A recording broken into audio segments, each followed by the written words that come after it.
Good morning.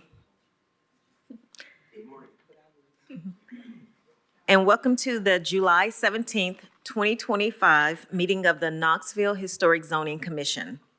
This meeting is being broadcast on several television stations, so please remember to speak clearly and legibly into the mic or directly. We now have the roll call. Good morning. For the record, the Knox County Historic Zoning Commission has no business and will not meet this month. For the city of Knoxville, Commissioner Blackburn. Here. Commissioner Eason. Here. Commissioner Bradley.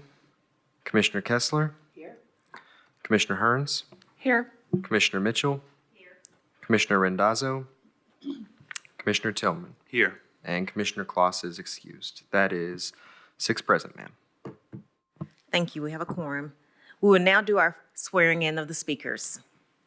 If you plan to speak on an item, please stand now and answer "I do" to the following affirmation. I solemnly affirm that the testimony that I am about to give shall be the truth, the whole truth, and nothing but the truth. Thank you. We're asking all speakers to please limit their presentation to 5 minutes. We also ask speakers to please give your name and your address before speaking. Please sign in at the desk by legibly printing your name and address. Any appeals to the Historic Zoning Commission's decisions today may be made to Chancery Court within 60 days of the date of this meeting.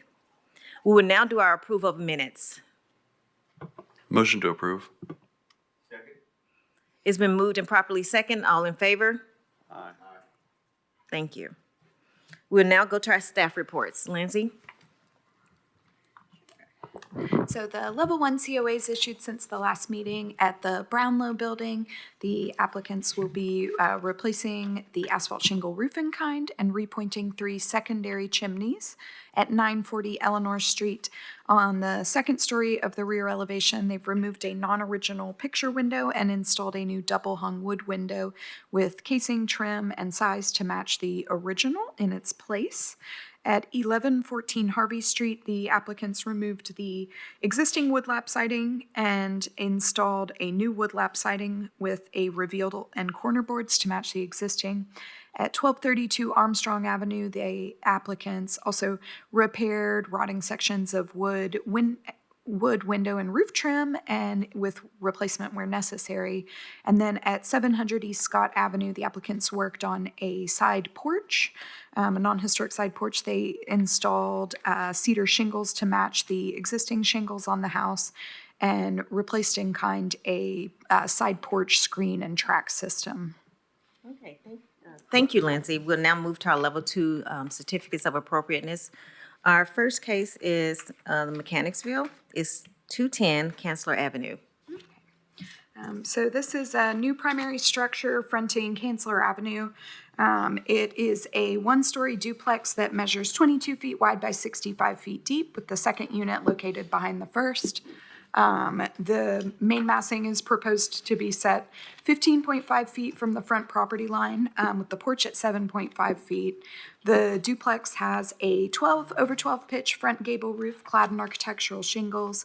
The roof line has eave overhangs and faux rafter tails on the side elevation. The front gable fields are clad in faux shakes and have a square decorative vent. And an architectural bracket. And then the facade features an 8-foot deep concrete slab porch. And there's a similar porch on the rear elevation. The building is proposed to be clad in a composite wood lap siding, and it will rest on a 2-foot 6-inch tall painted concrete block foundation that has been revised to include a parch coat. So overall, this application, a similar application was heard for 216 Chancellor Avenue. This application was seeking a variance from the Board of Zoning Appeals in April, and they did receive a variance for the building footprint footprint. However, they did not receive a variance for these side setbacks. So they have made some revisions to bring this in front of the board. This is a middle housing project, so there will be additional review in permitting. The lot to receive new construction is 30 feet wide, and it previously featured a single-story folk Victorian-style shotgun house with a depth, width, form, and roof comparable to the proposed new duplex. New construction in the overlay in the last 20 years has been more elaborate in style and detail, but this street to receive new construction is relatively modest in the housing stock. The shotgun form and modest style is appropriate for the context. The proposed front setback, it meets the design guidelines and the zoning code, and the front side setbacks are relatively consistent with the block. Overall, the scale and proportions are similar to other single-story shotgun houses and duplexes on the block. It is compatible with the neighborhood scale, height, width, and massing, including the foundation height. The guidelines recommend breaking up the box-like forms into smaller massings. The proposed duplex uses front and rear porches and has now included a 2-foot wide chimney to break up that massing. The guidelines also encourage new construction to feature porches similar to others on the block that are at least 8 foot deep with wood beadboard ceilings and wood tongue and groove floors. The 8-foot deep porch is similar in design to houses on the block. The porch flooring and ceiling materials would need to be revised to meet the design guidelines. The roof meets the design guidelines for pitch, materials, and details. In terms of the siding, the synthetic siding is inappropriate, or the design guidelines note that synthetic siding is inappropriate and not allowed as new siding on new construction, limiting concrete siding to outbuildings and garages for new construction only. There are other historic zoning overlays in Knoxville that have approved the fiber cement lap siding, which typically has a smooth finish and a 4 to 5 inches in exposure on new construction through the design review process and with the general consent of the neighborhood. The HCC recently required the use of wood lap siding on the adjacent similar project at 216 Kanzler Avenue. So based on this precedent, the siding material should be revised to wood lap siding. Guidelines also recommend that new buildings use window materials consistent with the street and the surrounding neighborhood. The window materials are not specified for the proposed windows, but they should be wood or aluminum clad wood. Most of the windows have been revised to be 1/1, which are appropriate. Some of the design includes the slider windows, which are not a historic window form. And then the chimney on the right elevation should be clad in brick instead of siding, rest on a brick foundation, and be compatible with the historic chimneys in the neighborhood. It should also extend above the roof line and not truncate underneath the roof there with a height and width proportionate to historic chimneys in the neighborhood. So staff's recommending approval subject to the conditions that it meets all relevant standards of the zoning code. The foundation be parch coated or clad in stucco or brick veneer. The front porch feature wood tongue and groove flooring and a wood beadboard ceiling. Slider windows be revised and the windows be wood or aluminum clad wood with wood trim and projecting sills with final specs submitted to staff for approval.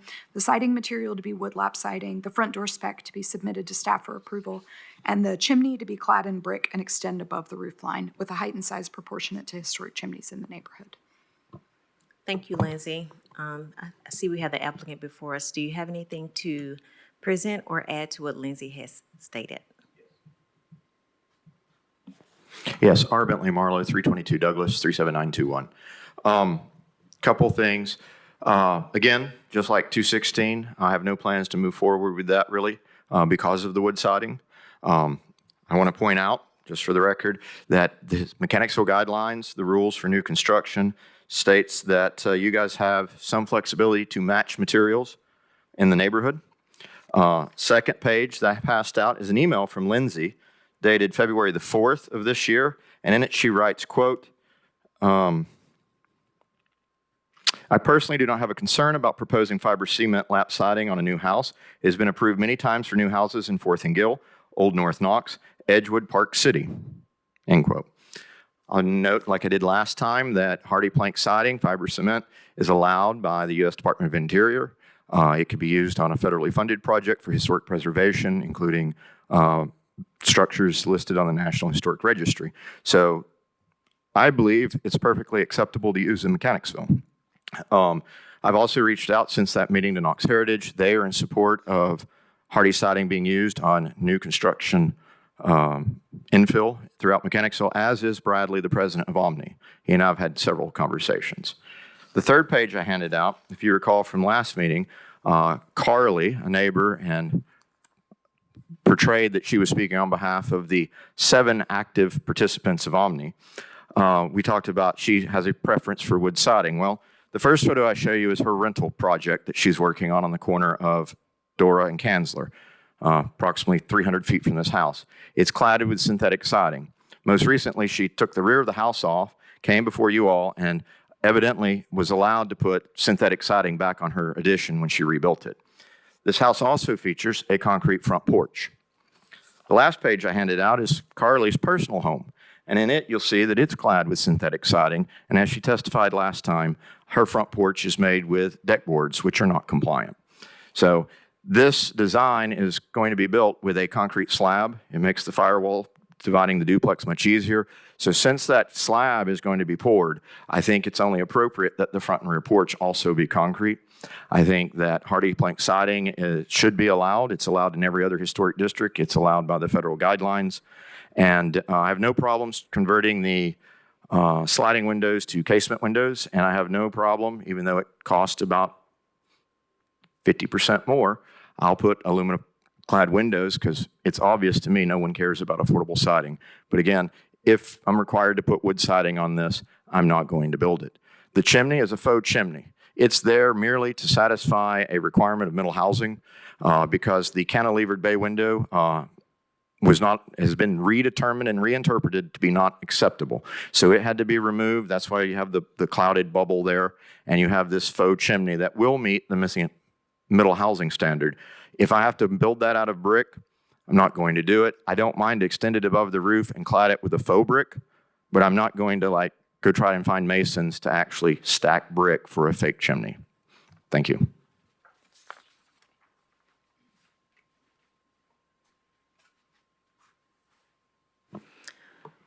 Thank you so much. Is there any?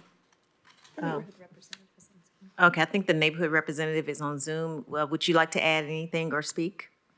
Yes. Hi, this is Carly Harrod at 1312 Doris Street. First, I'd like to say it is correct. Our houses are old asbestos siding. That is what they were when we purchased the home, and we haven't decided to remove the siding just to replace it. And our porches, the bottom is porch boards, upstairs is historic wooden tongue and groove. And again, those are just how they were when we purchased the home. So, if we were to replace, we would replace following the guidelines, but they currently don't need replacement. So we, and the addition of the rental house, it's a small 6-foot addition that we had to completely tear down. And we came through the process and decided that matching the siding of the rest of the house was going to be better than going with wood to make it consistent for appearances.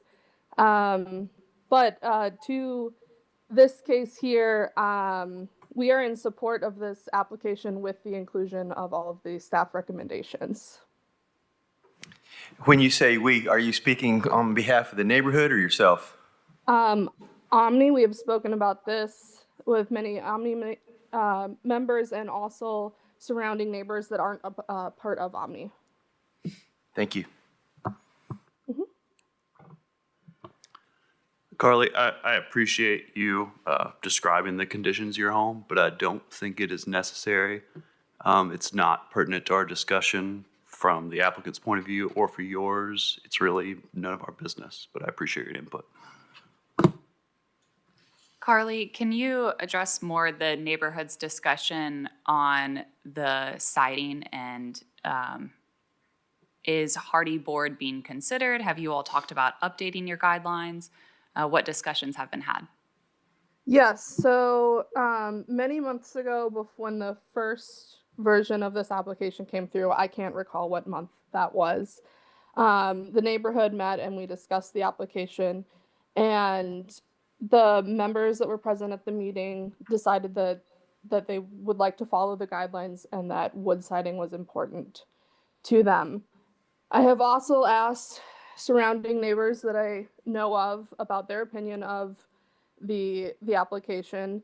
And of those that I've asked, everyone has said that they think that wood is appropriate. They do also all live in homes with wooden siding. There are not many. There are homes in the neighborhood that have non-wooden siding. I happen to live in one of them. But most people I have asked, they do live in homes with wooden siding, and so perhaps that's why they see it important to maintain. Let me follow Thank up on that response. Did they say why? Two members that said why, they said that they thought that that was an important character element of the neighborhood. Can you clarify when they say they're supporting wooden siding? I want to make sure. A lot of people think it's vinyl or wood, but we're talking about a alternative material, and I don't know, because there's not examples of it in Mechanicsville. I don't know if they may be familiar with what hardy board is and how it appears similar to wood. Is it wood look that they're after, or is it wood? And if you can't answer that, that's okay. You don't. Yeah, need to I make don't think I anything up. can quite answer that. Yeah, because I think that's what I wanted to know why, because hardy siding is so similar to wood in the look. I just needed to understand what it is that they were saying was important about having the wood. But you're saying that you guys actually didn't have that part of the discussion. Well, we discussed wood versus hardy board because we knew that that's what the application was for, and the residents of the neighborhood were for wooden siding, and they knew that it was wood versus hardy board. Okay, I wish there was other people in the neighborhood who have actually stated this. Is this your thought as well? I think that it's important to adhere to the guidelines as they are currently written. I think that there could be room for changing guidelines, perhaps, to allow if it would perfectly match what is currently there for wood. But I don't know that my personal opinion should represent what the entire guidelines represent, because people put a lot of effort into creating them, and I'm no expert. So, I mean, like, I'm not someone that creates historic guidelines for neighborhoods. So, Well, Carly, also wanted to say thank you for being here. I understand Old Mechanicsville is a very small overlay. There aren't many houses in the neighborhood, and to get participation on your board, I'm sure is not easy. I wonder if there would be a way to have a greater educational information meeting, a way to, I don't want to postpone someone who wants to get to work, but also to make sure that this process is handled with the care that it should be. Well, and we're also dealing with a different set of people who wrote the guidelines. May we see the staff recommendations, please? I think the guidelines haven't been revised. I'm sorry, sir, we're having discussion. You can let us know if you want to speak again while we're discussing. What were you saying, Commissioner Blackburn? I wanted to see the recommendations.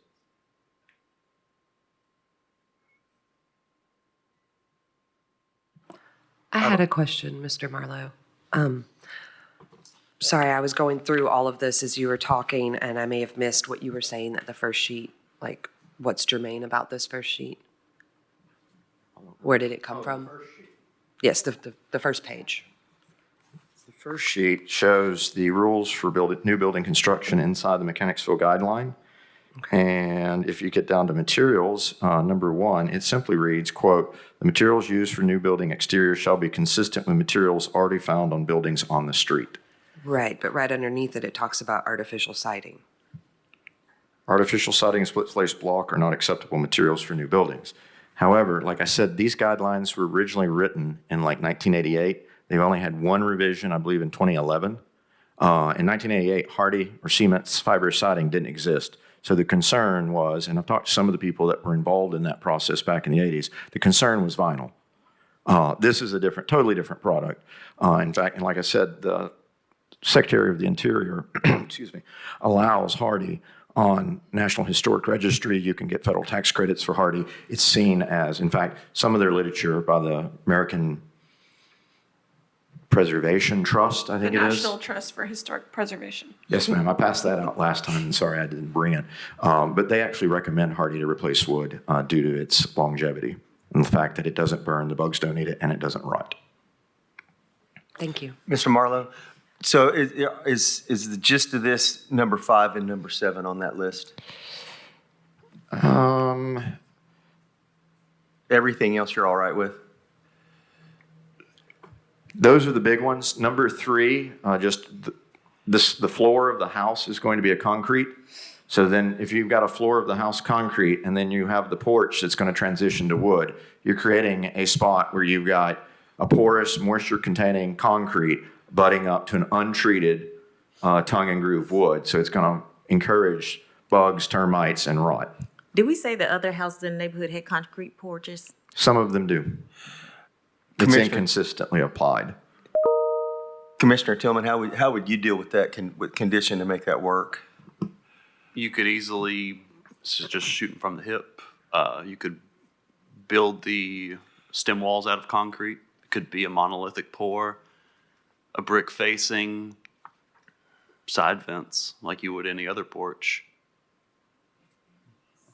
Thank you. Let me think this through. So if I build the stem walls out of masonry from the street, you're going to see the masonry. You're not going to see the wood. And all of this seems to be geared towards aesthetics, not actual construction technique or actual interior components. So if we're going to build these concrete stem walls and set the wood down in it with vents under it, you're going to see from the street masonry or concrete. So I'm not sure what the difference is. The tongue and groove would be on top of the stem walls with a slight pitch to get water off of it. I'm not really sure what you're asking. Are you talking about recessing the wood floor behind the stem wall?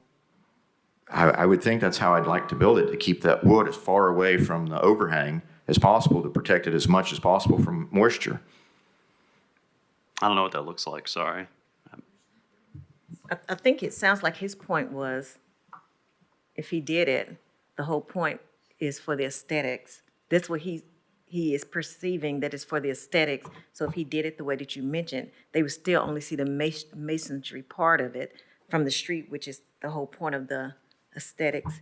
And that's the issue. Like, why would he do that? So I think that's what you're saying. Am I correct? Yeah, you're correct. I mean, you're going to mostly see the front of the porch is going to be some sort of stem wall even, okay? So if I do, as you just suggested, shooting from the hip, as you said, I raise the framing and the wood slightly above the masonry, the bulk of that, the large percentage of the visible surface will be masonry.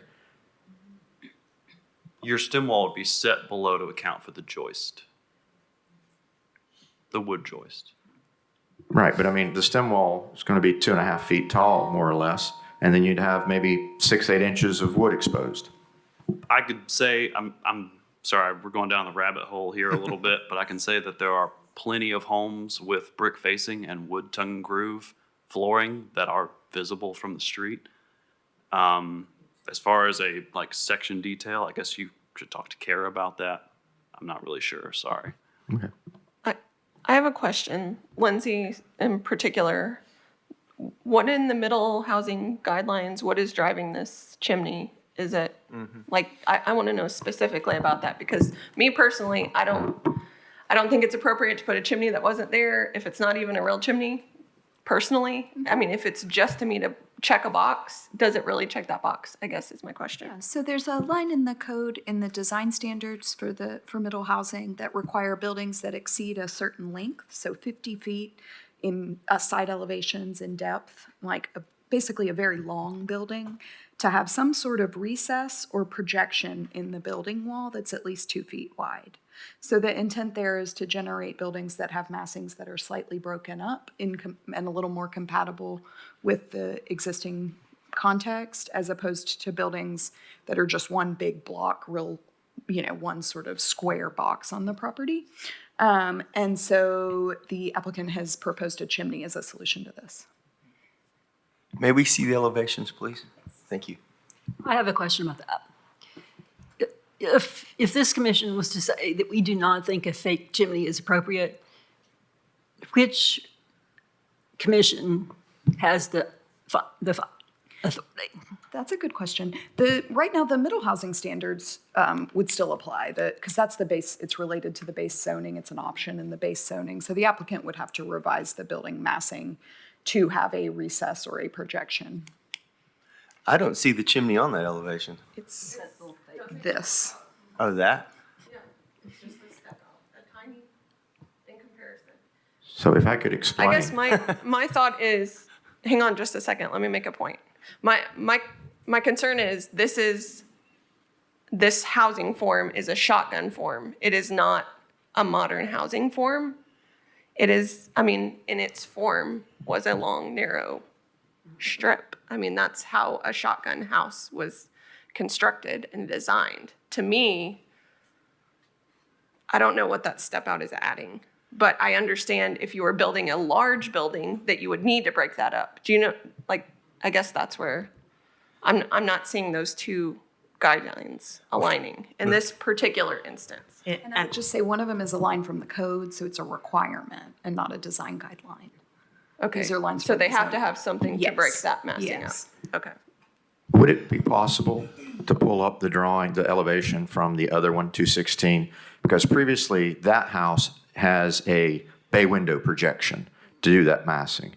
And then an interpretation has changed, and the bay window no longer constitutes the required projection. So we had to retool this one, and that's where this chimney came in. Because it's a narrow lot, so we're up against the side setback. So we had to find a very limited list of permitted projections.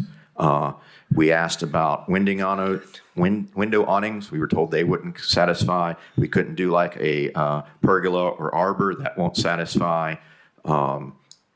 So the only thing left on the list that we possibly could do that would satisfy is the faux chimney. Well, if form follows function, it's just a fur out. It's not a chimney. Correct. And the steps on the other side, does that qualify? Does that meet the middle housing? My understanding is that does. The recessed porch on the other side and the steps qualify. Okay, okay, I see. I think it takes the combination of the two. Yeah, But you're- Lindsay's the one to ask. You're really testing our board as we evaluate another set of guidelines. I didn't write all these multifaceted rules. Right, and like, if this were a wider lot, the way to satisfy that would be to offset the second building.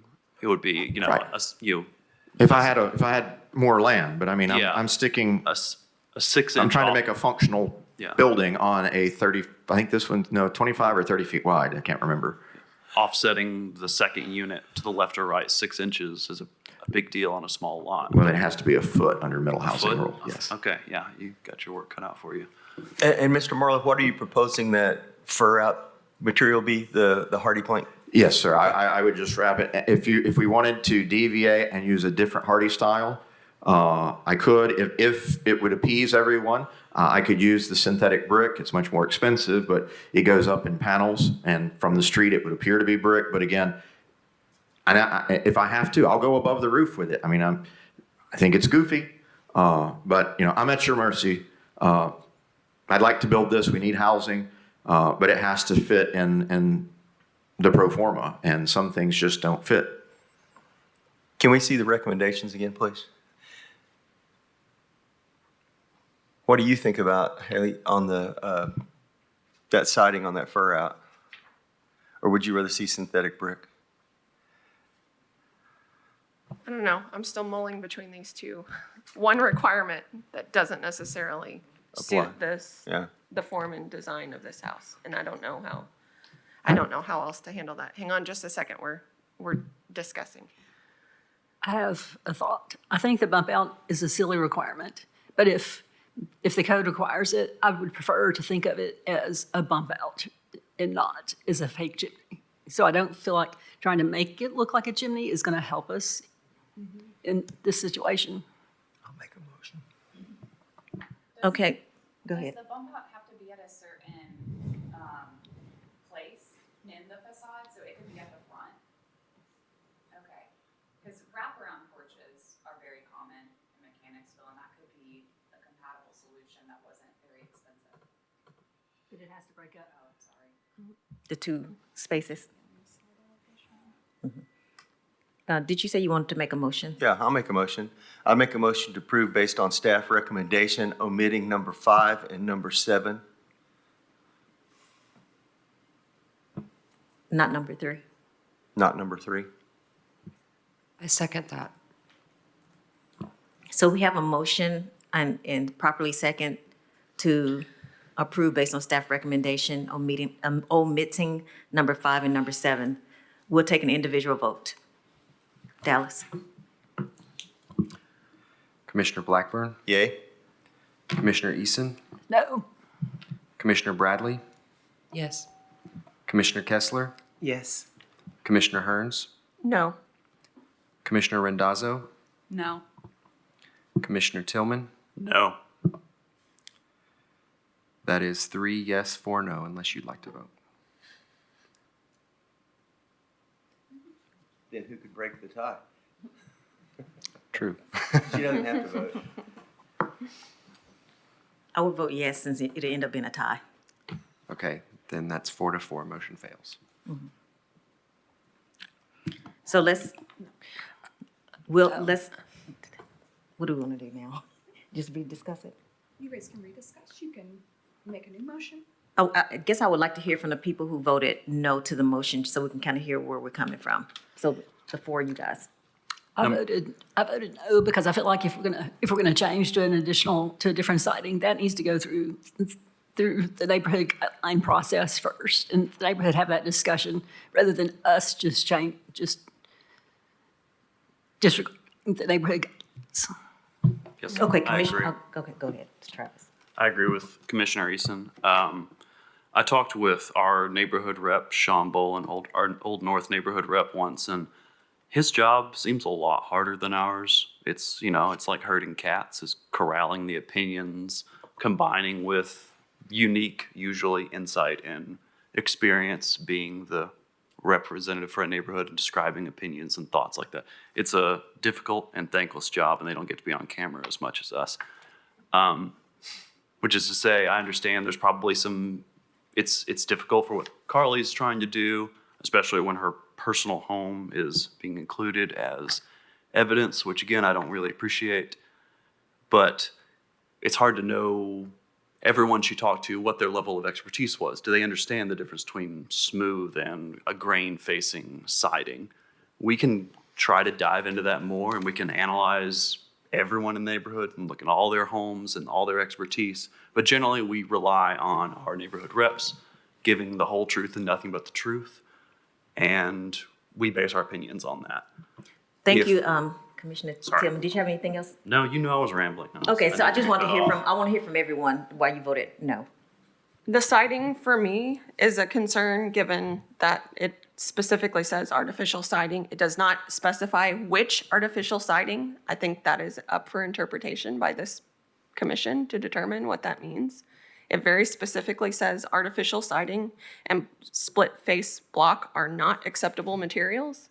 Even though it says found on buildings on the street, on this particular one, it is on the edge of the district and it is facing out of the overlay. So when you're comparing to other things on that street, you have to consider what's in the overlay, not necessarily what it is outside of the overlay. I think that makes this very complicated, and I recognize that. I also know because I've spent a lot of time in looking at these guidelines as a commissioner, the Mechanicsville guidelines are one of the most strict guidelines of all of the overlays that we deal with. And my concern is that each neighborhood creates their guidelines based on what collectively they feel is important to their neighborhood. And I think we have to consider the opinion of the neighborhood when we're making a decision, because collectively, the people of the neighborhood, whether they were the same people who lived there or new people, voted and made that decision. And if they all feel that it's appropriate to make a change, that should go through the process of a revision and come before the commission in that manner. I understand that is complicated to do, but it is our job to interpret, does a project meet or not meet the guideline? Okay, thank you. And there was one person over here that said no. I echo those sentiments. And I also understand as an investor how frustrating it is to have project delays. That is not good at all. However, I hope in the long run, going through the right channels will save you time in the future and make it easier to build this housing. May I speak? When, I want to respond to what they said. I think that, I'll do yours because yours was the easiest. Well, the easiest because you kind of, the way you articulated it. I think that the artificial siding, when the guidelines were written in 1988, I think they were talking about vinyl siding.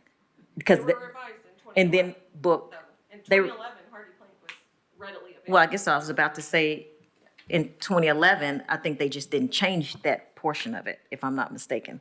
That wording and that portion was not changed. But I think the original intent, because sometimes you have to go back to the original intent when it was written, not necessarily when it was updated, because it just wasn't changed. That it was referring to vinyl siding, because as we all remember, and I know I'm coming to you because I know how you are on a historic perspective like me, we knew that was an issue for neighborhoods in the 80s, with people just throwing up vinyl siding over wood. I do not anticipate, and I'm not for sure, and I don't know because I was not there, that they could have been talking about hardy plank siding. And it is so visibly, people who don't know the difference think that it's wood.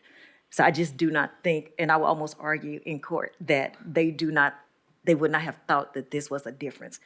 But however, I understand what we're dealing with. I think my frustration is that we dealt with this case before, and that we do not have a more detailed thought process from the neighborhood of why they would prefer the wood over the hardy. Just saying that they prefer, we knew that from last month that they preferred. The fact that we're back in front of this case again and we do not know why they prefer is kind of frustrating for me. Honestly, Carly, from your point of view, to be able to articulate better to us why they prefer it, and from your point of view, because have you not met with them? Have you not sat down in front of them? I have, and I live in the neighborhood. So did they explain to you why? Bradley, who's the president of Omni, told me that he personally, and one of the other members personally, supports Hardy. But this is the truth, it's primarily Carly, and that when they had their meeting to discuss this, there was, I can't remember the exact number, 6 or 7 only, and it was not a unanimous decision. So you're allowing 6 or 7 people that didn't even choose this unanimously to dictate the siding material. And I also live in the neighborhood, and I have friends in the overlay that don't participate, but they're okay with Hardy. And in fact, one of the members that participated, and I don't know how she voted, I personally nailed Hardy on her house, and she is in the overlay. It got done without a COA years ago. So it's there, and nobody's complained. True's your point, I believe, ma'am. They don't know the difference between a 4-inch smooth Hardy lap and wood siding once it's painted. I will just add, from public meetings related to the updates to the guidelines, there was a very large discussion related to hardy plank at that time. There was a lot of discussion back and forth. I mean, it was a very hot button issue across Knoxville at the time. There were a lot of neighborhoods who did make revisions to include it, but this neighborhood chose not. And can you, for context, can you speak to your involvement in this process previously? Prior to being a commissioner, in a past career beyond my current employment, I was a consultant who helped to revise guidelines for the city of Knoxville. So I was involved in the public meetings. I was attending all the meetings, and we had updates for all of the neighborhoods. Some chose to go with those updates, some have not yet. So can you speak to what happened in Mechanicsville and what their discussion or thoughts were? There was a lot of discussion, and the majority of opinion at the time and what was approved in their guidelines was no artificial siding, including hardy plank at the time. That may be a different opinion among people now, and it may have changed since 2011, but there's a process to revise guidelines to get there. So you were involved 14 years ago when they did it? Correct. Madam Chair, ma'am, Yes. you referenced Knox Heritage as one of the organizations you talked to, and we hold their opinion in high regard. What was your discussion with them about the hardy siding? So I met with them on a different matter, also in Mechanicsville, opened the door. I sent the email after to them asking them on their opinion. They actually work directly with CARA. Their offices are in the same building, architect, and I got an email from both Whitney, I think's her name, at Knox Heritage. I think Whitney sent me an email, and Kara confirmed that they had met and they were all on board. They think that Hardy should be allowed in the overlay. Bradley, the president of Omni, said that the tweak he thinks that can get buy-in is that only on new infill construction, that if you're remodeling an existing house, they still want wood, but he thinks that the neighborhood would be okay with Hardy on the infill new builds.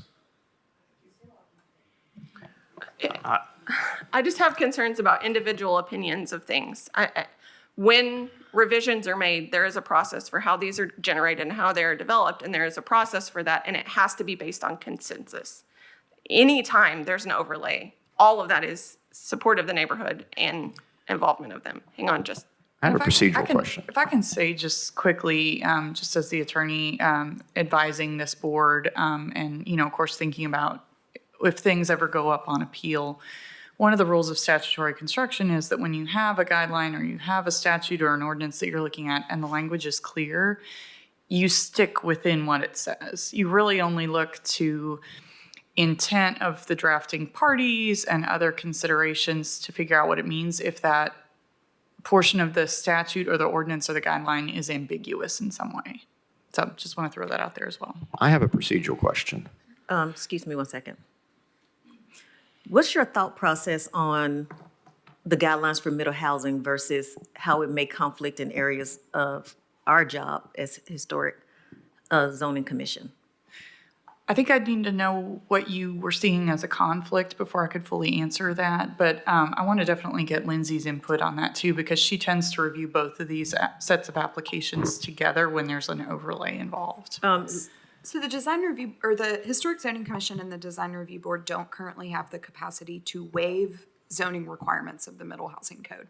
And I'll defer to our zoning chief here if that's incorrect. I don't think that that's a bad idea to incorporate in a code amendment that the HCC and DRB could waive some of those zoning code requirements in appropriate situations of design review, but that's not part of it right now. So it's the zoning code. So it's a requirement. The HCC can't make them or can't waive that requirement. Is that accurate, Mark? That would be correct. There's also, if the building wasn't as long as it is being proposed, if it was only 50 feet, it wouldn't need that extra projection on the side or recession on the side. 65 feet, and if I have a procedural question, it might make things easier. There is a zoning amendment that was pushed through Planning Commission that's going before council that will prohibit middle housing to apply to this lot. But for that, I'd be willing to postpone this. If I was assured that we could postpone this, talk to the neighborhood, come back to discuss the Hardy, but I don't lose the right to put this middle housing design on that lot, even if council approves the ordinance amendment, I'd be willing to postpone to allow more neighborhood buy-in, but I want some assurances that I don't lose the right to proceed with a duplex on that lot by waiting. Someone with the city would have to respond to that. Yeah, at this point, so, and forgive me because I could probably talk a couple days worth on this ordinance or this statutory change that just went into effect, but there is a new change to the vested rights statute. Vesting just means basically that the rules that are in place that day are frozen and stay in place for that project, even if they're amended later, which is what Mr. Marlowe is talking about with the changes going to council.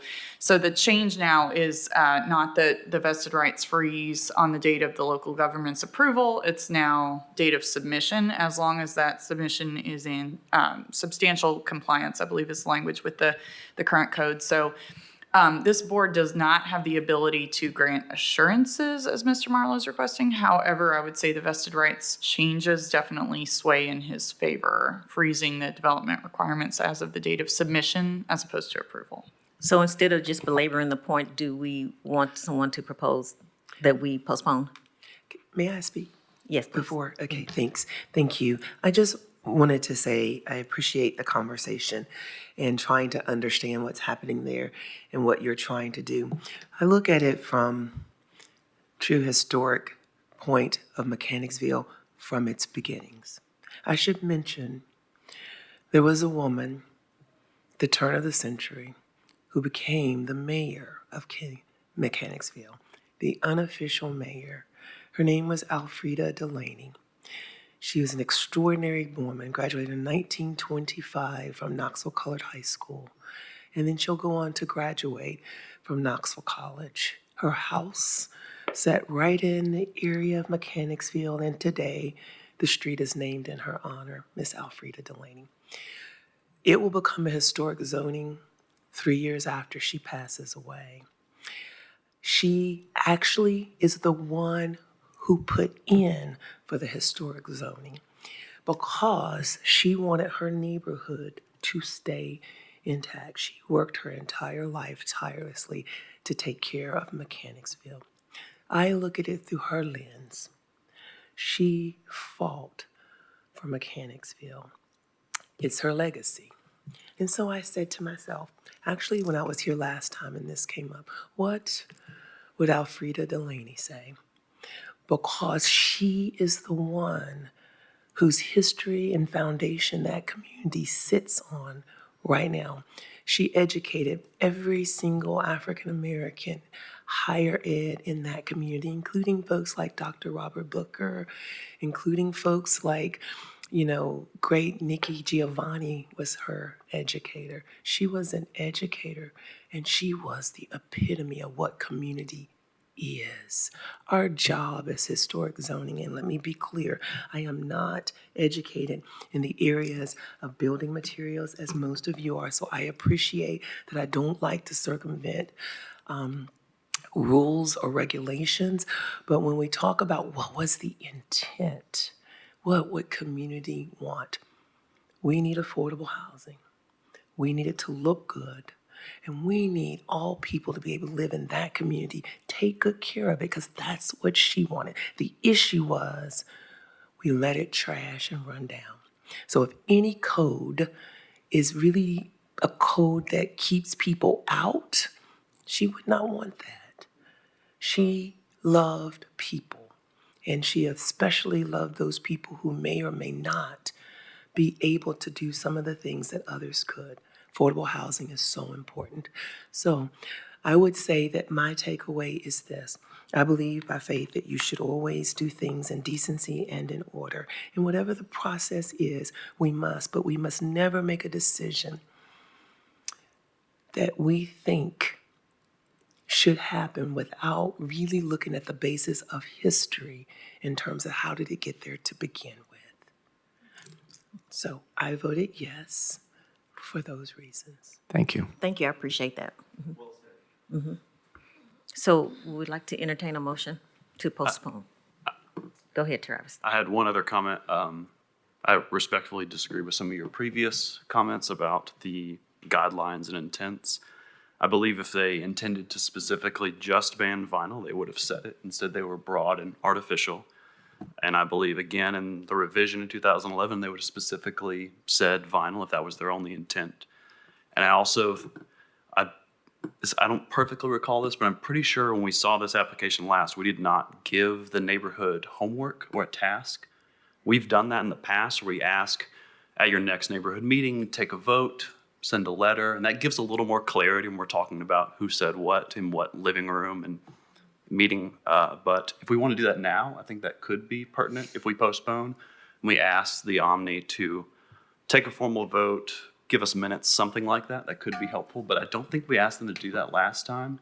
We didn't ask for their specific differences or opinions on vinyl versus wood or fiber cement versus wood. If we want to do that now, I think we can. First of all, I think Commissioner Hearns had already clarified my comment from the 2011, so it was necessary to add that, and I agree with her. Second of all, I think that we don't micromanage people, but we need to teach them how to think. And if we're just going to keep coming back and they don't know to expound on their thought processes, and we need to micromanage that process, we would please, Carly, ask if we do end up postponing this, that you can ask your neighborhood if you guys can get together and have a full discussion and understanding so everyone can at least hear and understand and perceive the same things, whether they agree with it or not, but at least we'll have more than just they prefer. Is that better? Is that a better understanding of an expectation, Carly? Yes, we can do that. And we had a meeting to discuss before. So this is also, Bentley tried to insinuate that I was pushing my own opinion, and that is very much not true. I don't appreciate the insinuation that I was pushing my own opinion or being untrue to the conversations that we did have in our neighborhood and as a committee. So I just wanted to note that I'm not just pushing my own opinion. Yeah, we appreciate that, and I'm glad that you had the opportunity to clarify that. Just, what's Omni? People keep talking about Omni. It's the neighborhood, it's the overlay. It's the boundaries of the Okay. neighborhood association is basic, that small old Mechanicsville neighborhood interest is founded on the boundary of the overlay. So I laughed because Oh, it's an acronym. we were just Okay. Googling that. Yeah, Old Mechanicsville neighborhood interest. Yeah. So what's the rules on whether we would want to attend any of the meetings on this discussion? And the reason I'm asking that is because, what are you saying? We typically would not advise the commission to participate in a neighborhood meeting about an active case. Okay. The reason I was asking is because I do agree with what Commissioner Kessler was saying, the thought process. And I know we have the rules. It's so hard to look beyond the rules, especially when we're linear. And I think in a lot of us that's here, including me, but what was the real intent? And was the intent really to maintain and make sure that a neighborhood is not ended up, running down or blotted in, with vacancies, and which I think, why I keep coming back to the middle housing, is their thought process as well and the purpose of them. So I haven't been involved in this, so I'm not gonna opine or get into it. So that's why I was asking you, what if it, they're bumping up against each other, not necessarily conflict, but just kind of, how can we make them blend in together more so than having two different thought processes? I think I would say on that, the intent of middle housing is definitely to allow for those medium scale density projects within neighborhoods, but allowing them to exist in a way that they're still neighborhood appropriate and compatible with the neighborhood. Lindsay can chime in if I get any of this wrong. But as well, I would say, not all middle housing has the historic overlay involved with it too. So that is definitely a different conversation. And of course, we have all these different sets of guidelines that we look in concert with some of these middle housing applications. They don't come up as much, but they do come up. So I would say, for specific concerns on that, staff can definitely, get together. And if you all have some specific thoughts on where those things are conflicting, but I would say that, when we have applicants who are, either, and I'm not saying this is true for Mr. Marlowe, just in general, we do have sometimes people saying, I'm not going to do this because of cost, or I'm not going to do this because of, time delays, or, I want this other particular design, whatever it is. Those do cause some tensions there, but I would say that, the guidelines are what they are. We're stuck with those. And as far as specific conflicts, if there are some that you can point out, though, we're happy to discuss those and see if there's something we need to take back to the neighborhoods and talk about a potential revision there. So. Yes, so basically with middle housing, so I'm assuming you knew that you bought something in the middle housing, that was your purpose or whatever. So with middle housing, they need to understand if you're in the overlay, it's not just you getting middle housing, but it's also you abiding by the rules of the overlay. Right. Right, I think you've made a great idea. In fact, there's another ordinance amendment addressing just middle housing before Planning Commission. I'd encourage you to reach out to them. I think your idea to allow this board to make some variances on the aesthetics is a really good idea. I don't know if that was my ideal. I think that I was just making comments. Yeah, it wasn't an ideal, it was a comment.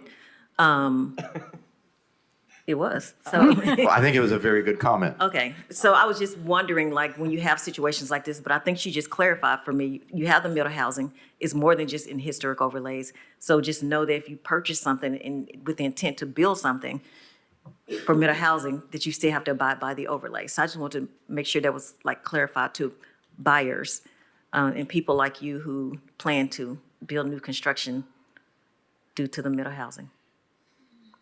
So. Thank you for making that clarified.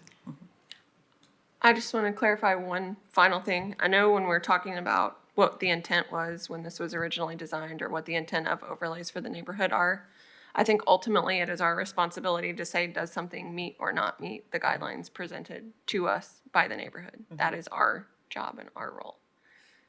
Yes, we can understand the history and definitely acknowledge it and know that, but it's ultimately up to those within the neighborhood to, if they feel it is appropriate time to make a change, and do so through the appropriate processes. Yeah, I agree.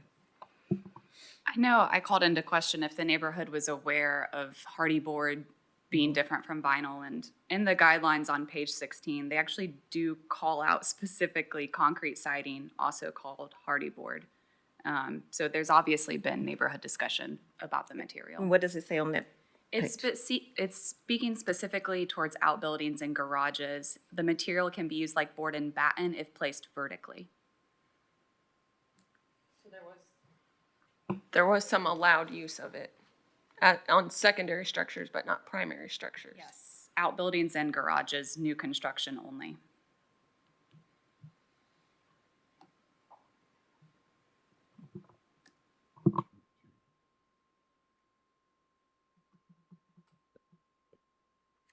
Do we want to entertain a motion? Whatever that motion may be. I'm not sure that we're going to get any difference because I think we've already kind of locked in, and even the comments seem to bode that way. But it feels like process is what we've been talking about. How do we, I think you suggested going back to the Omni and having them have some sort of a vote. And I guess my question would be, just to make sure I'm clear, are we okay with making this allowing this to go forward if Omni is okay with it? I guess is my question. So in other words, if we spend the time to do that or ask them to do that meeting again, and they say, well, they're fine with it, does that mean that's where we are? I guess I'm not sure what we need to be to move forward. You asking me or the chair? I think it's just discussion. Both? Yeah. I mean, I think neighborhood input is extremely valuable. If we had a vote either way, I think it'd be significant. I can't say how I would vote on that next month or a few months from now, but I think it would be valuable. And that's for me for specifically staff recommendation number 5. For number 7, as it relates to middle housing, I feel like that's a smaller potato issue that we can continue to discuss if y'all like, but for me, number 5, that's the big one. I think the whole decision and the tie that we have now is because of number 5. So I would just appreciate knowing in more detail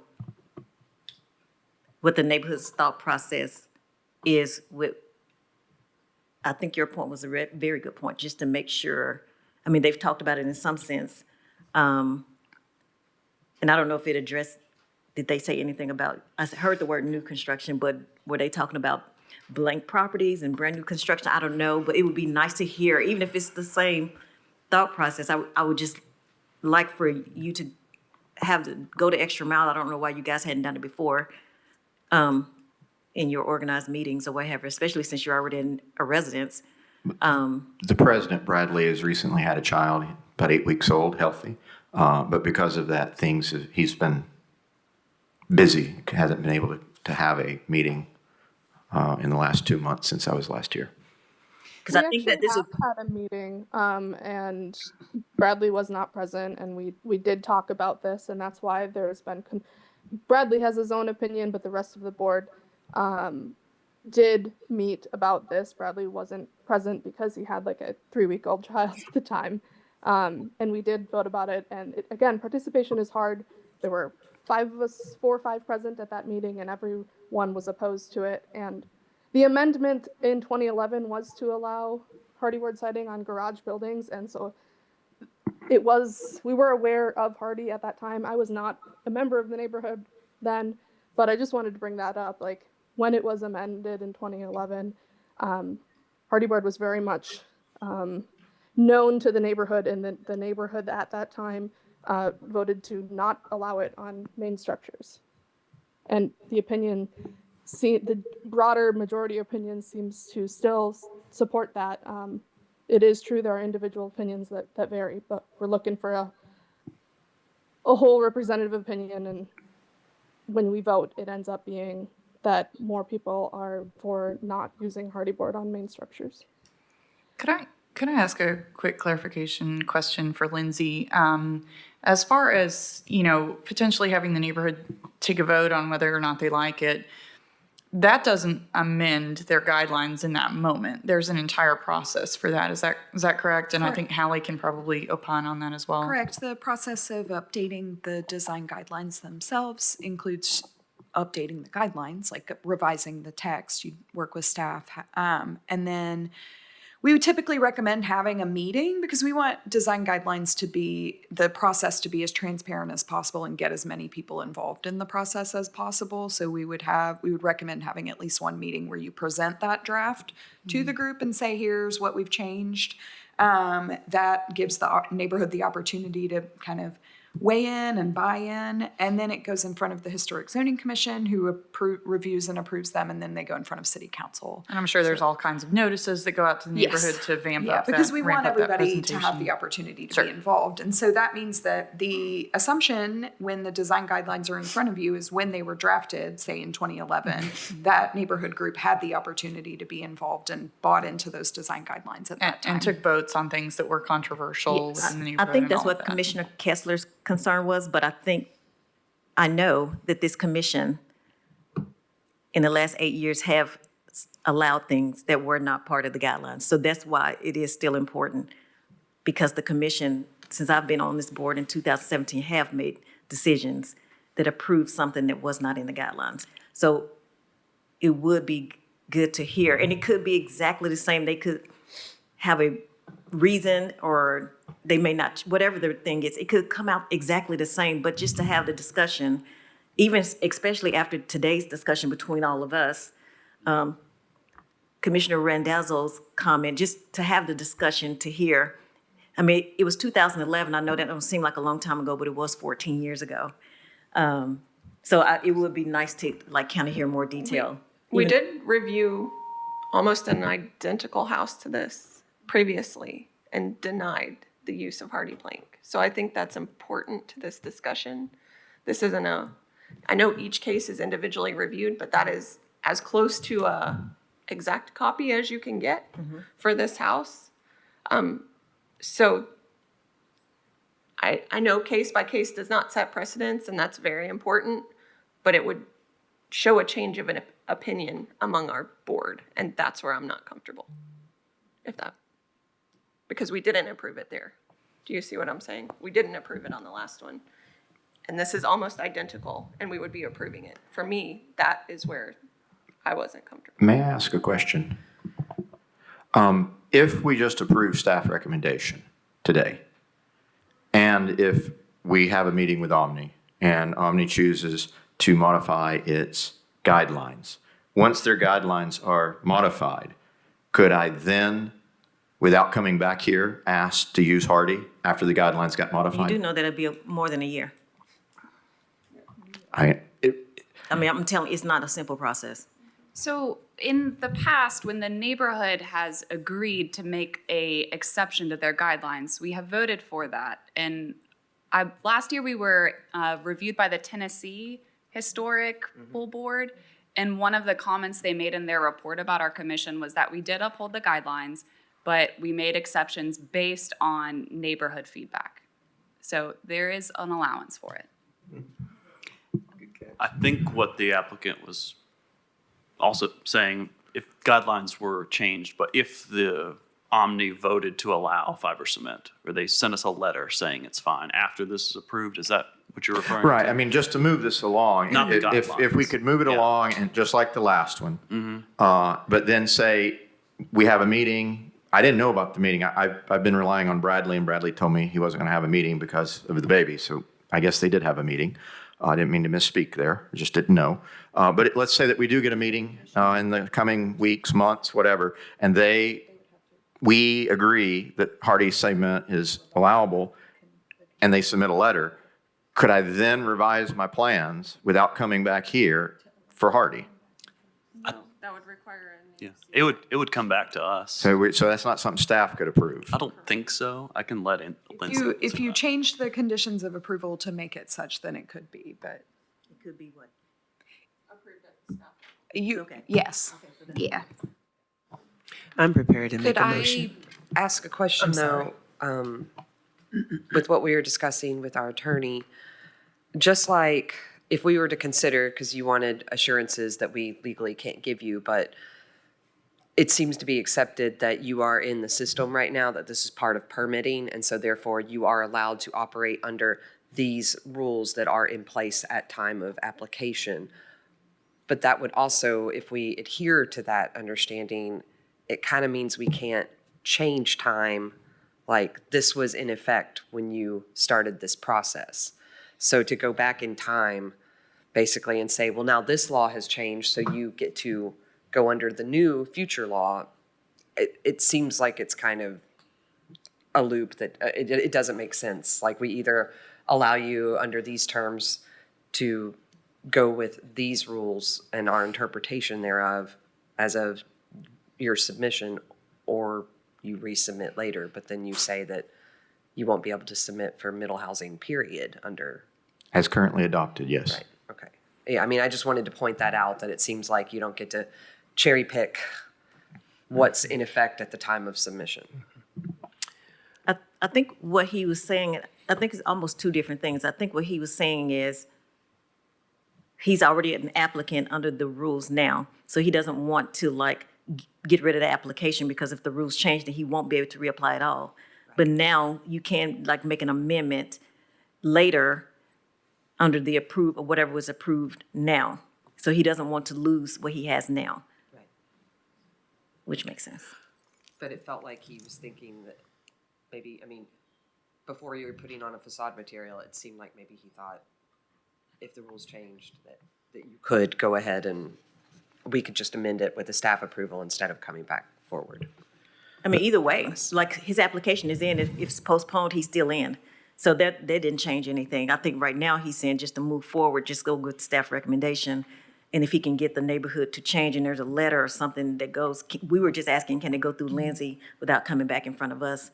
And I think Lindsay was saying it possibly could just come through their office. I think number 5 would have to say something along the lines of, you know, that you all are approving the siding material to be woodlap siding, but also allowing staff to approve if the neighborhood submits an official letter showing some kind of So support. You know, it would need to say a motion something leaving like that open, that that's leaving it open. Would you be comfortable with that, Lindsay? Okay, I want to make a motion. okay. I would motion to take staff recommendation and also to allow staff for item 5 with proper documentation from the neighborhood to be able to review the recommendation and move forward. How did we feel about number 7? Yeah, how do we deal with number 7? I think that I was doing staff recommendation. So, yeah. Do you recognize that? Okay, go ahead. Is there a second? Second. There's been a motion and a proper second. We'll do approvals by individual name. We can have discussion now, right? Okay, do y'all want to have discussion of, okay. Is there any discussion? The brick could be synthetic brick though, right? Correct. Which you agreed to, right? Yes, I can agree to synthetic brick. Okay, we don't have to identify that specifically. I don't feel like we should I don't feel like the bump out should be considered a chimney. I don't think it should extend. I think it's silly, but I think we should think of it as just a bump out. Did the applicant? I like that even better. Yeah, okay, I was wondering what the applicant wanted at this point. Yeah, I felt like on our last vote that all of us thought number 7 We was did. not a big deal and could be omitted. Yes. I will take a friendly motion or amendment to that if you would like to do so. Okay, what's the motion on the floor? tidying it up a little bit. Okay. I'm sorry, I seem to be the also- problem child. Have a clarification question for Commissioner Kessler. Would the letter from Don't the ask me that. I'm assuming the letter from the neighborhood would be from the Omni. I mean, a letter from the neighborhood could be just a letter from anywhere. Again, that's kind of how we're putting a lot on Lindsay to interpret neighborhood opinion when usually that's a commission's job. Gotcha. I appreciate that too, and I think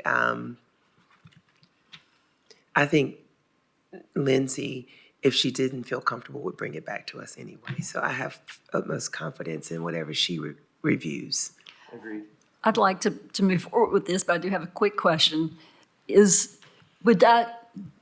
I would think that the intent, if we look at that letter, the intent would be that the neighborhood feels like going forward, they want to change their guidelines and they want to allow a fiber cement project for any project or under certain circumstances or for new construction or something like that, not just specific to this project. I think that would be what I personally would be looking for. I'm open to hear. Well, and I think a public meeting, emphasis on public. A lot of our neighborhoods tend to have board meetings in our houses, and this needs to be at Emerald Academy, open to everyone. Or anywhere else, sorry.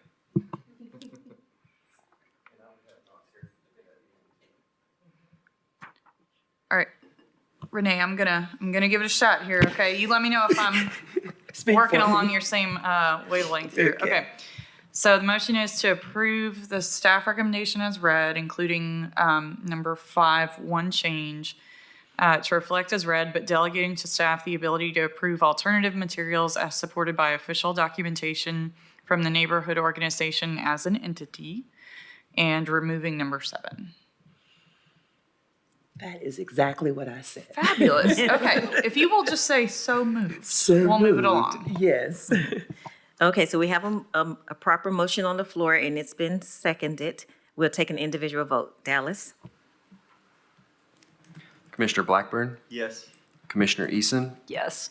Commissioner Bradley, Yes. Commissioner Kessler, Yes. Commissioner Hearns, Yes. Commissioner Randazzo, Yes. Commissioner Tillman. Yes. It's unanimous. Perfect. Thank you very much. Okay, the longest first case we ever had in the history of the commission. Let's move on. It is. Okay, we'll move on to our second case in Market Square, 32 Market Square. Lindsay? So this application was postponed from the June meeting. It's a revised application for a rooftop addition. And since the previous review, the Historic Zoning Commission has described the summary of changes as lowering the upper and intermediate decks, pulling back the trellis, creating 2 potential elevator locations, and removing access from 36 Market Square. And the applicant has provided a comparison drawing, but also has it in just one of them. Okay. And I have some additional drawings that I can show as I talk through these. Just to summarize some of the condition or the discussion from the last meeting, rooftop additions have been approved in Market Square on a limited basis when the additions can be proved to not be visible from the right-of-way. Typically, and since at least 2004, the Historic Zoning Commission has denied permanent rooftop constructions that are visible from the ground level. And then we have some examples in the staff report. And then some of them have been approved as generally kind of minimally visible from the ground level. So based on the provided 3D renderings and line of sight drawings, the proposed rooftop structures will be only somewhat visible from the right-of-way. The visibility has been reduced from the previous submission. The footprint of the addition is very similar. It's unclear if the 2-story full-width barrel vault roofline will be visible from points in Market Square. The visibility of the timber flat roof pavilion structure has been reduced. It will be minimally visible from the right-of-way. It has been reduced since the previous application. The addition is effectively 2 stories tall, featuring 3 levels of roof decking and multiple sections of glass storefront systems. Guidelines recommend that new additions are differentiated from the existing building. building and compatible with the historic materials, features size, scale, and proportion and massing to protect the integrity of its property and its environment. The addition does have multiple roof lines and roof massings, along with multiple levels of stairs and decking. The roof line design is complex. It will contrast with the simple design of the flat roof vernacular commercial buildings. The roof line design has not been revised since the previous application. The previous staff recommendation was to postpone to allow it to propose, the applicant to propose an addition that is recessed further towards the rear of the building, aiming to be less visible or not visible at all from the right-of-way, with a roof line and design more compatible with the character of the building in the district. The visibility is reduced from the previous submission. The roof line and design have not been revised, so the staff recommendation would be to postpone to provide a roof line and overall design more compatible with the character of the buildings in the district. Thank you, Lindsay. Thank you, Lindsay. Applicant, would you like to add anything or present anything? Yeah, Logan Higgins, 133 South K Street.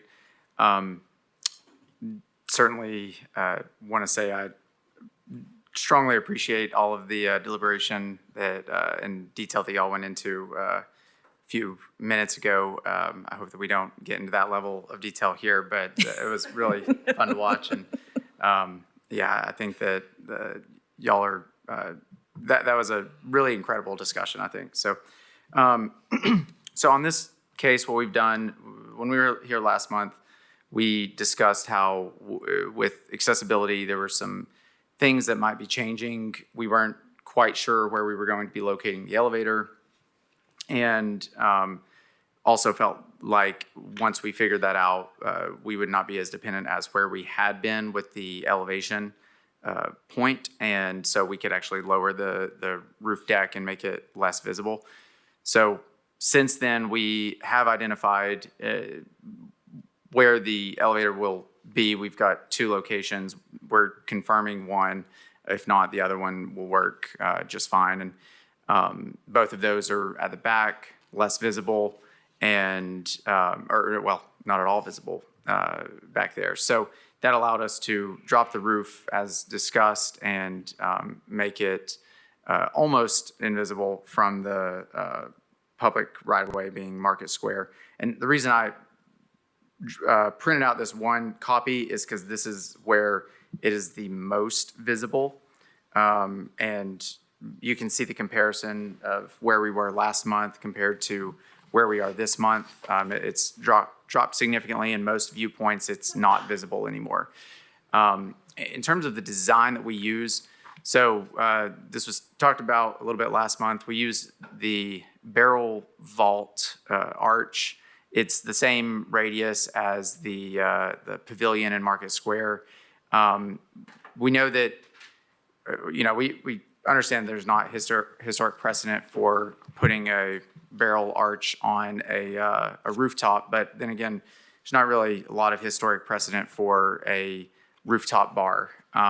And so typically with rooftop uses like that are not historic, you do see a more modern interpretation, more modern addition. Typically there's the glass and oftentimes a flat roof. There's certainly a lot of instances of historic barrel vaults. I believe like the Mill and Mine, for example, if I remember correctly, has a more of a barrel vault. I've seen a few other cases. Also, from a material standpoint, the use of heavy timber and the tongue and groove decking as the roofing, both of those are historic materials, even if we're using them in a slightly different way. But again, with the guidelines, a lot of times the guidelines call for additions to be something that stand out separate from the historic and are not mimicking the historic. So in this case, what we're trying to do is reference some historic forms, reference historic materials, but do something that is different and also references the pavilion, which we completely understand is not a historic structure, but it was when it was designed and built, at least somebody felt like it was appropriate for Market Square, so we felt like this would be appropriate as well. So I think that pretty much covers everything. There are a few other images that Lindsay's put up that shows the comparison, and we sent these very last minute so that they were not able to be in the packet, and completely acknowledge that. So happy to answer any other questions, but we do hope that we can get approval on this as it is. Thank you. Lindsay, your recommendation, I mean, the staff's recommendation, is it based on this new sheet that he provided or the old one? It's based on the application in the packet. Okay, but not this new sheet. They did provide some. The application in the packet does have some, has updated views. So the views that you'll see are in the packet as well. They've just provided some comparisons. Yeah, there were no changes from the packet to the more recent ones. We just hadn't included a side-by-side of where we were last month to where we are now. Okay. How tall is the guy in your drawings? Is that a standard height? For the Yeah. viewpoint, I don't, I know I didn't personally draw, set that perspective, but I do know that it is based on like average height viewpoint. So we did discuss what we would base that on, and it was average. So I think like probably like 5'10", 6 feet, something like that. Probably not 6 feet, but probably about 5'10".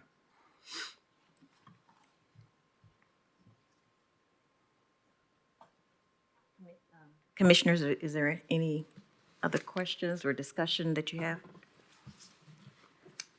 Can we see the staff recommendation again?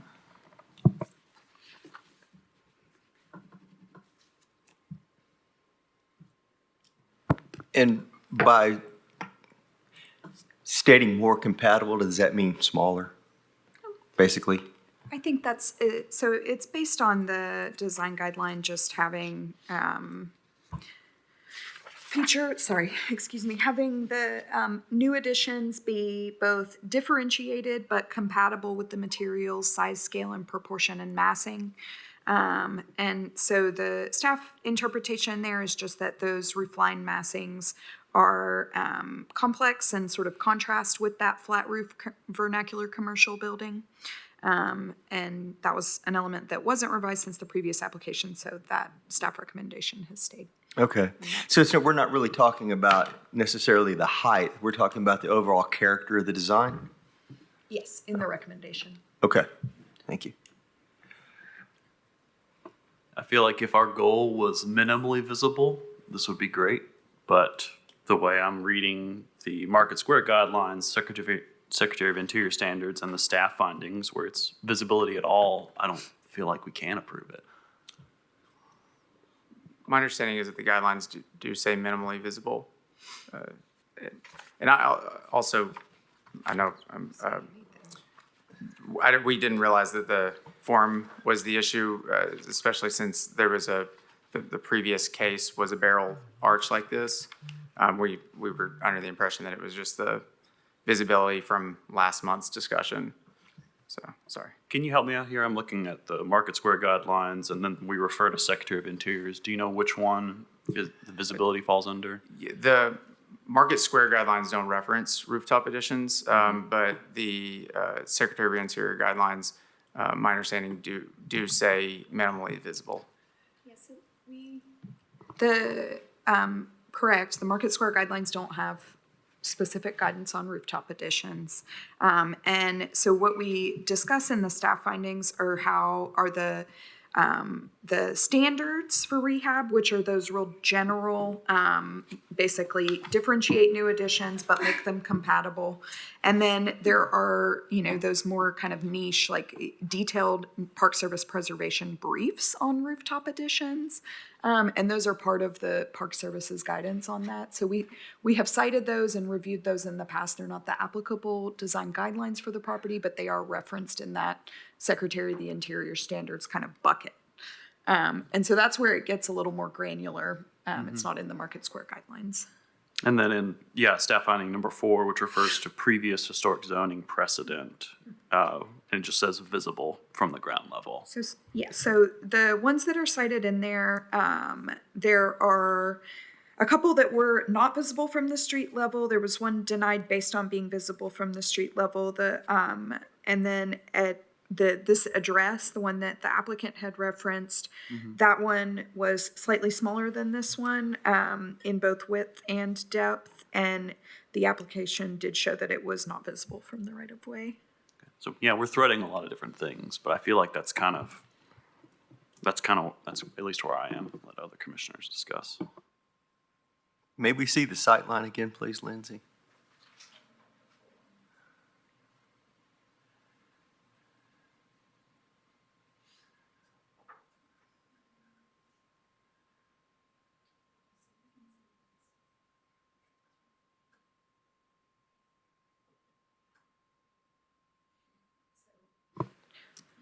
This is the current, right? The one on the right?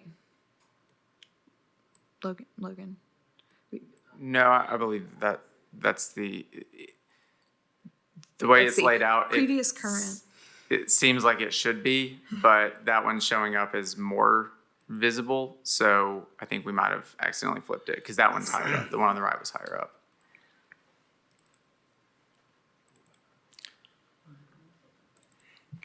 The full case file has a line of sight drawing with the.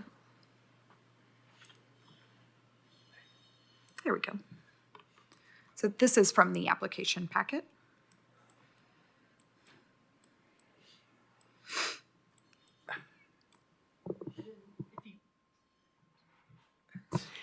Can I go back and see the little person? Thank you. Okay. He's standing right against the building. And part of the point of showing so many viewpoints on this was to show that there's really only a couple of instances where you can see it. And so, and even there was some discussion last month about the pavilion. I know that, yes, it's not a historic structure, but being in the historic district, for it to be removed would have to go through you all, just the same as removing any other structure within a historic. So even though it is a pavilion, I do think it blocks the view as a permanent structure. That said, though, even with that, even if it were gone, you're only seeing slight ridges, no more than what you often will see above, with other penthouse type elevator shaft structures and mechanical and things like that.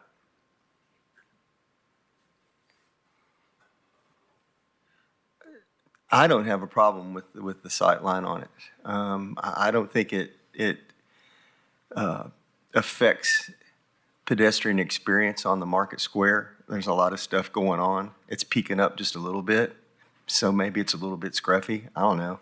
But I think that we're charged with using common sense on some of these things, and what would Bill Lyons do? I mean, I do feel like if the guidelines require minimally visible, I believe this conforms for that one specific portion.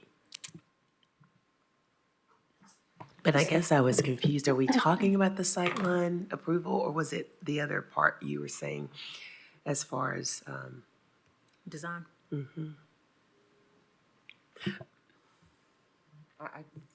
I feel like staff recommendation involves primarily the character and the design as opposed to the sightlines. And that's the part I guess I'm confused about. So what are we asking? What is staff recommending for that part? Well, so the commission has the opportunity to interpret the design however, you choose. And so the staff recommendation was related to the design of the multiple roof lines, the full partial barrel vault, et cetera, being in contrast with the design of with the flat roof design of this building. So that those comments were related to design, not to visibility. That's correct. I guess I can clarify my comments, and feel free to speak out if you think I'm wrong, but I feel like my interpretation is just what I can see. If we can't see it can we really regulate it? I mean, that's kind of a general rule that we have for historic zoning. When I tell people, like, I live in a historic district, some people tell me, like, oh, does the city tell you what furniture you can have? I mean, it's what you can see. You know, the barrel vault, if it's not visible, I'm not sure it's in our purview, but I'm willing to hear other opinions. I mean, No, it's, I agree. I thought maybe if it can't be seen, it can't really be regulated. The Historic Zoning Commission does review everything on the building. And the historic overlay. I know I'm the kind of the oddball here when I think about the sight line, because especially in our cities, you know, we have alleys that people regularly walk and you see these other things, but you know, they're newer. There are other rooftops on Market Square. We'll continue to see buildings go up and not as much out. So people will be able to see this, but in general, I like the design and I appreciate that you're using relatively compatible materials, but differentiating it from the historic. It's, I don't know, it's a lot easier because then we don't have to nitpick whether or not it appears similar to historic houses. Plus, given the depth of the alley, what you can perceive elevationally is very different. also, there are also tall buildings nearby. For example, immediately across the street that do have a view that will be able to see it all the time. So it's not just the experience within Market Square itself. I mean, immediately adjacent, you will have a view of it. But it doesn't seem like the view is what any of us are having issues with. I think we're all talking, I think the staff recommendation was focused on the design, and if we as a board disagree with the staff recommendation, we can move that route. But it seems like it comes down to a design issue, not a visibility issue. If that's the case, then we're not here to design it. I'd make a motion to approve as submitted. Second. It's been moved and properly second. All in favor? The discussion. I guess if we need some more, go ahead. No. I just wanted to say why I said yes, particularly because it went against staff. I think that's important. I'm not really going against staff. I appreciate the staff takes the time to detail out, make sure we're doing our job. So I wanted to just make that comment. But I appreciate the comments before that. We can't really see it. So that's why I wanted to say that's where my yes came from. So that's all I wanted. Okay. Discussion. Thank Anyone you. else? I mean, we can see it, you know, from one spot sitting out eating sushi at Kabuki, you can see a little bit, which for me, I feel like I'm kind of boxed in with the guidelines and staff findings to vote against it, just because I can see a small portion. Not that it's offensive or bad design. Thank you. So, any more discussion? Dallas, if you don't mind, can you go commissioner by commissioner? Commissioner Blackburn? Yes. Commissioner Eason? No. Commissioner Bradley? Yes. Commissioner Kessler? Yes. Commissioner Hearns? No. Commissioner Randazzo? Yes. Commissioner Tillman? No. That is 4 yes, 3 no. I vote yes. That's 5 yes, 3 no. Motion passes. Thank you all. Have a great day. Okay, we'll move to our third case in Fort Sanders is 310 13th Street. Lindsay? Melinda's going to present this. Melinda? Right. This case is for revisions to a COA issued in December for an exterior rehabilitation, facade reconstruction, and addition project on a commercial building. There are some changes in the new design that are outside of the purview of this body within the neighborhood conservation overlay, primarily related to the awning sign and relocated entrance. The most significant change within the purview of the commission is that the previous application intended to reuse and repair the existing one-story addition and cooler, and they are now proposing to demolish it and build a new cooler and addition in its place. The footprint of the addition would now extend the full length of the north elevation and be slightly wider. The new design does not include the rooftop wood pergola and its support structure from the previous application, instead featuring a steel railing. So this property is a contributing resource to the National Register District and the local overlay. The design guidelines for Fort Sanders primarily focus on residential construction. Overall, the revised facade reconstruction scopes meet the design guidelines. The one-story side addition with the coolers was installed between 1950 and 1989 and is in poor condition. It is not a character-defining feature, and removal will not damage the original structure. Demolition of the addition is appropriate. The proposed porch and new side addition will be differentiated from the historic building by their materials and are more minimal in profile than the previous submission and could be removed without effect on historic materials. So with that, staff is recommending approval of Certificate 7E25HC as submitted. Thank you, Melinda. Is the applicant present, and would you like to speak, either in person or in Zoom? Yes, I'm available on Zoom. Cody Grooms, 404 Bearden Park Circle. And thank you all for hearing this. And I'll be available to answer any questions you all may have about why there were changes or the difference between the applications. Thank you, Mr. Grooms. Is there any neighborhood comments? No neighborhood comments. Commissioners, do you have any questions for Mr. Grooms? If not, do you want to entertain a motion? I'd like to make a motion based on staff recommendations of approval. A second. It's been approved, motion and properly second. Is there any discussion? If not, we'll take a vote. All in favor? Yes. Any opposed? Motion passes. Thank you all. We'll move to our fourth report, which is in Edgewood, Park City, 2325 Jefferson Avenue. Melinda? This is an exterior rehabilitation project that includes the in-kind replacement of the existing asphalt shingle roof with in-kind repair and replacement of soffit, fascia, trim, and gutters. They plan to replace the current plywood porch flooring with tongue and groove, reinstall the original porch columns, and install a new gable vent in the original opening. They're proposing to repair the existing windows in their trim, installing bare aluminum storm windows to protect them. The removal of the deteriorated asbestos shingles is implied, but was not confirmed by the applicant, and they were proposing to install cedar texture lap LP Smart siding. Based upon the condition of the house, other repair scopes will likely be necessary that will need to be reviewed in a new application. This property is a contributing resource to the National Register District and the local overlay. The in-kind roof, soffit, fascia, gable vent, and gutter replacement is appropriate, but the final gable vent selection should be sent to staff for approval.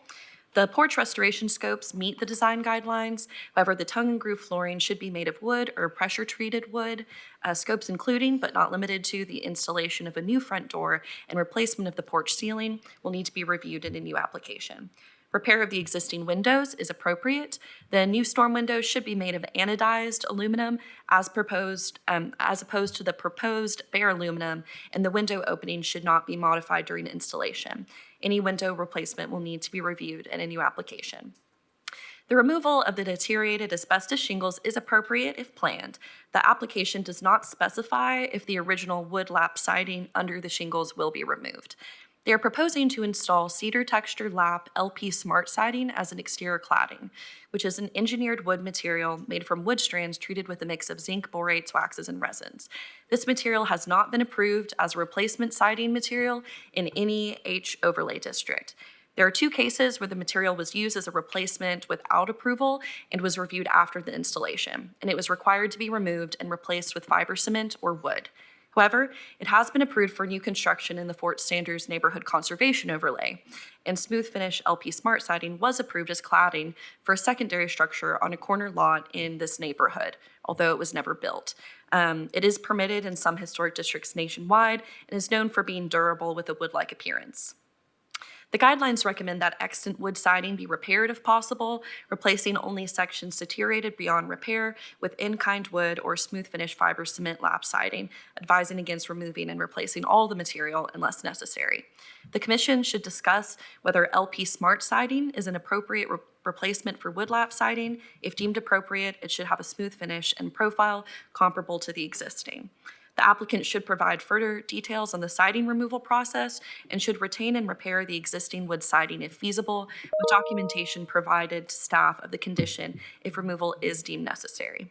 The replacement trim should match the siding material approved by the Commission.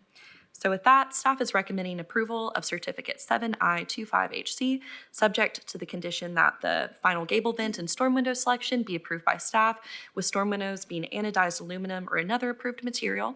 The applicant to repair existing woodlap siding if feasible, with documentation provided to staff if removal is necessary. Replacement siding as necessary to be smooth finished fiber cement or LP Smart siding with an exposure pattern and profile to reflect the original. Thank you, Melinda. Is the applicant present or? Yes, ma'am. Do you have any comments based on the conditions that has been listed once you say your name and address? Fred McGuire, 189 Faust Hollow Road, High School, Tennessee. And I do not have any exceptions.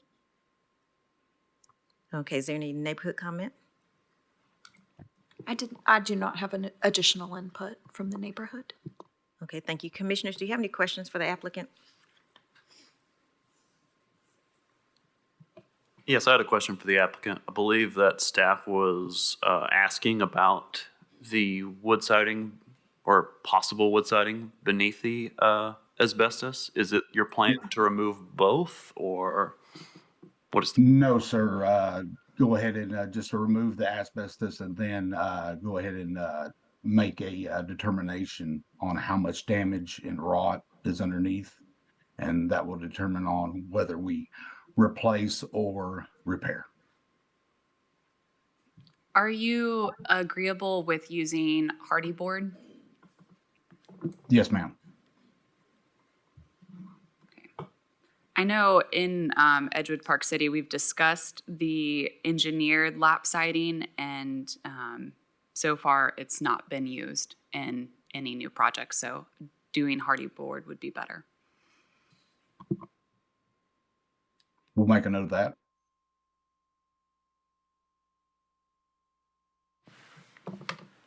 To clarify, based on cases heard earlier today, each neighborhood makes a specific call as to which material they are okay or not okay to have. And they have gone through the process to make sure that that was included in their guidelines and discussed explicitly. So that's why there's an easier route on this one. But also why we're all discussing this other new material, LP siding, as well.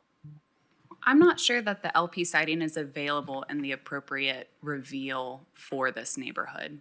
So even if the neighborhood agreed to it, I don't know if you could get it at the right size.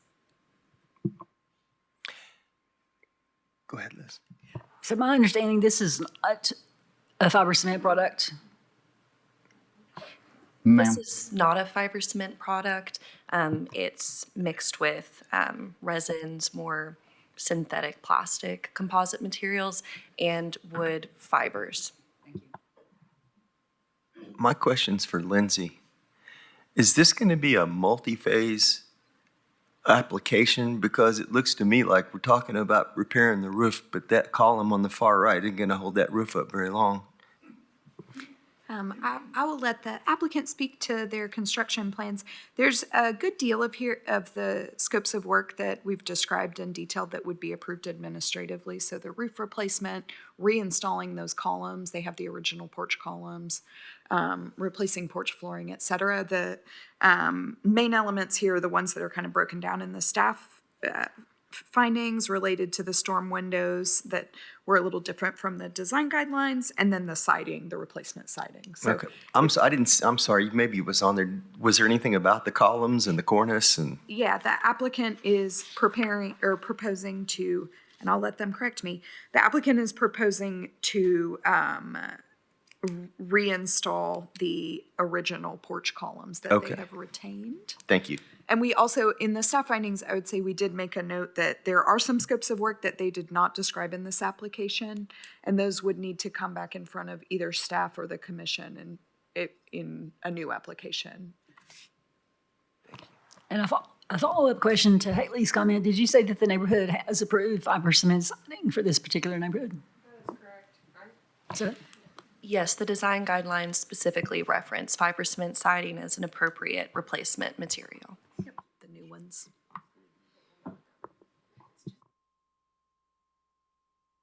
have a question, staff or maybe Commissioner Randazzo can answer this. Does the Park Ridge guidelines distinguish between replacement of siding versus patching of siding? I think like Fourth and Gill, they describe like, it's better to patch and have different generations of wood siding involved. Does Park Ridge have anything like this, or are they okay with wholesale, take it all out and replace, or not? So the recently adopted design guidelines do specifically say that patching in and reinforcing deteriorated sections is more appropriate than wholesale replacement. So really, we'll need the applicant to determine what is salvageable after the asbestos siding has been removed. And then some of it's probably salvageable. And then the new product would have to be consistent with the existing, which fiber cement, that's gonna be tough to do, I think. Even with like the proper reveal, the texture is probably gonna be different.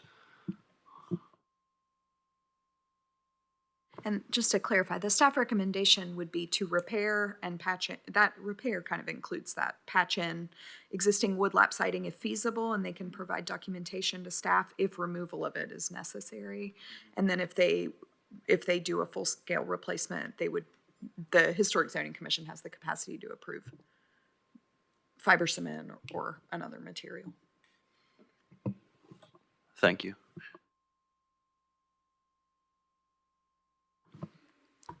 If there are no more questions, would anyone like to entertain a motion?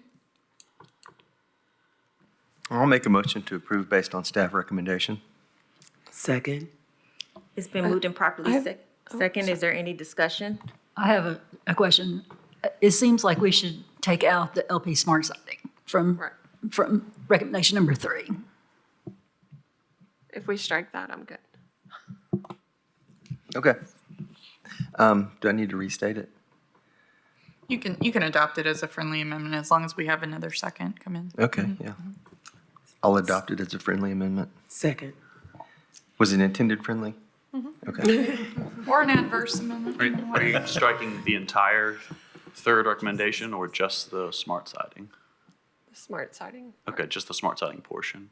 Okay. I would also offer another friendly amendment that like trim for corner boards be submitted to staff for approval. Okay, and I'd like to add that trim for corner boards be submitted for approval by staff. I'll second that.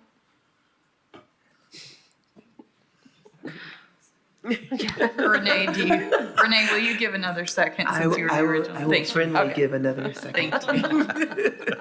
The staff findings describe replacement trim should match siding material approved by commission. It's kind of there, but.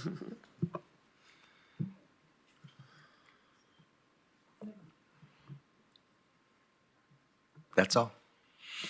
If all hearts and minds are clear, we have a motion with 2 friendly amendments or additions, and they both have been seconded properly. We can take a vote. All in favor? Aye. Any opposed? Motion passes. Thank you. Thank you for taking this project on. Thank you. We'll move to our last property, which is in 4th and Gill, 700 Morgan Street. Lindsay, Lindsay, okay. So this is a new single-family house fronting Morgan Street. You can see here on the map, it has a side elevation along East 4th Avenue.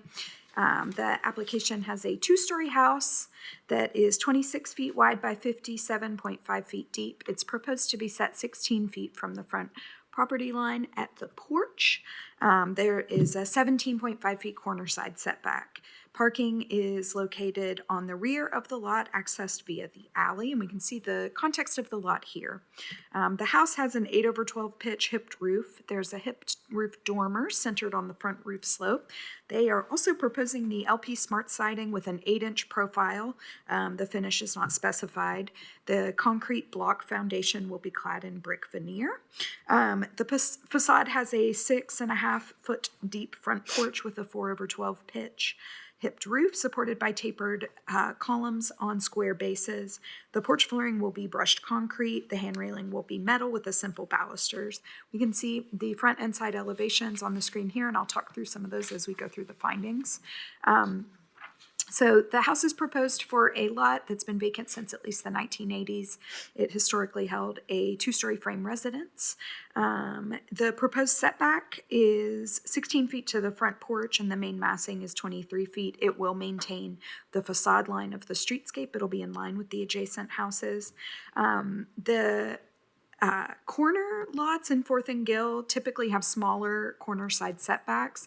That's obviously driven by the house form. So this one has a slightly more narrow house form than some of the adjacent houses on Morgan Street.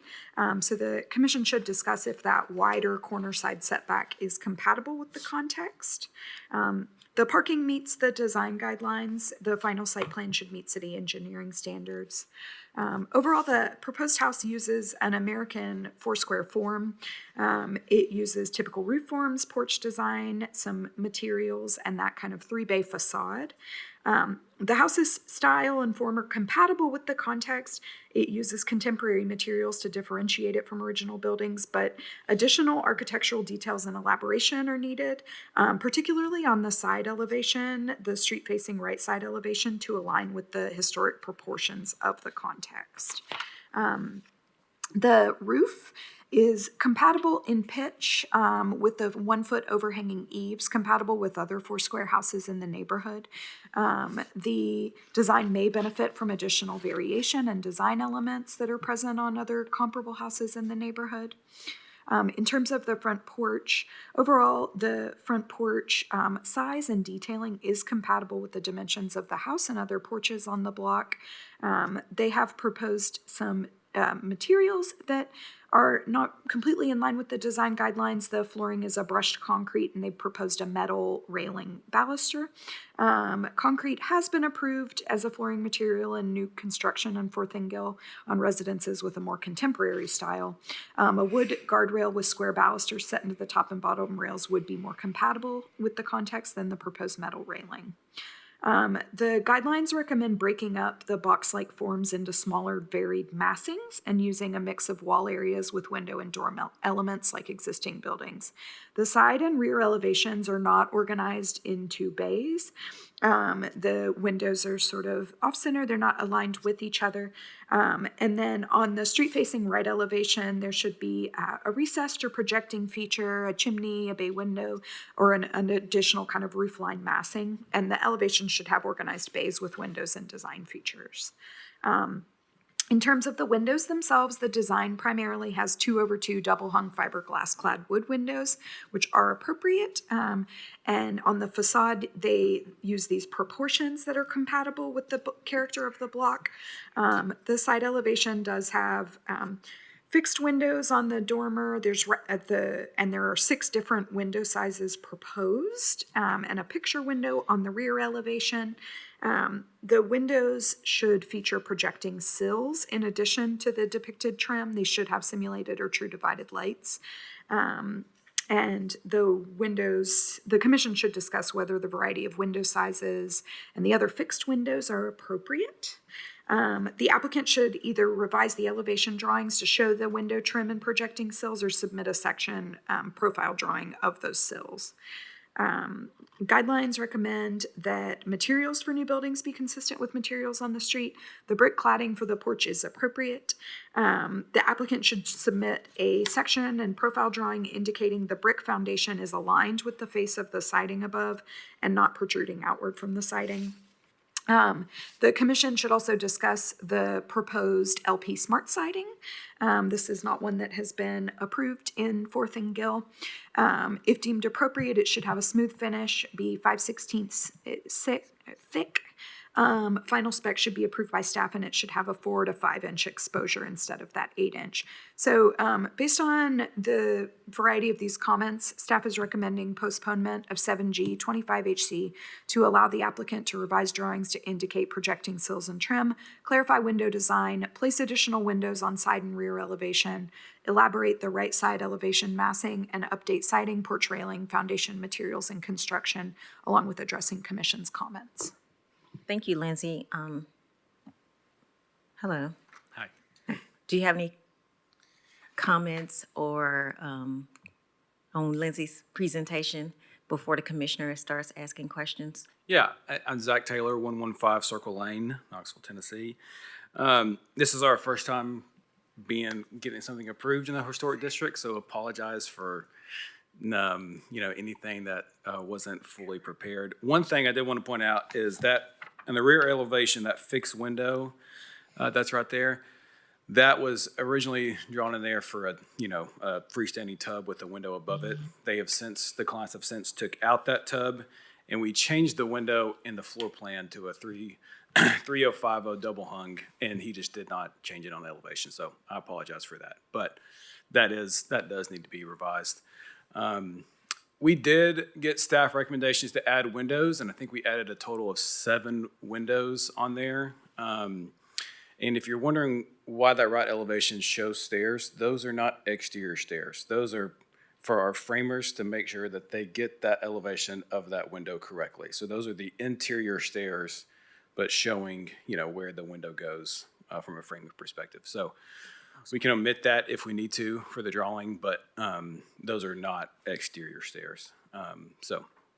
The LP Smart Siding, it is a new product. In terms of preservation, I think it's one of the best products in the market on that. It comes with a 50-year fade warranty, which whenever you do siding, you know that after 10 to 20 years, you're going to have to repaint if the owner chooses to do that, because it's going to fade and different sides of the houses fade with different sides of sunlight. And so LP Smart Siding, it is a wood-based product, and it has a wood grain the way it looks on it. And again, it has that 50-year warranty. If it fades, if any of the sides fade within that 50 years, LP comes in, they replace either that piece or that exposure or whatever needs to happen so they all match. And I know it's a new product, and I told the owners, I said, we'll shoot to get that approved because it is a new product that's on the market right now. And it doesn't have a 4-inch to 5-inch reveal. That is going to be something that we can discuss on that. For that, it comes in 8 or 6-inch reveal for that. So yeah, and I think the neighboring houses, I have not measured the reveal on their siding. It looks like it's close to more of the 6 and 7 and not so much of the 4 and 5-inch reveal on the siding. So I'm open for a discussion on that as well. And the trim around the windows is also a part of that. It's part of the whole trim package for the LP Smart Siding. So it would be the same material for that.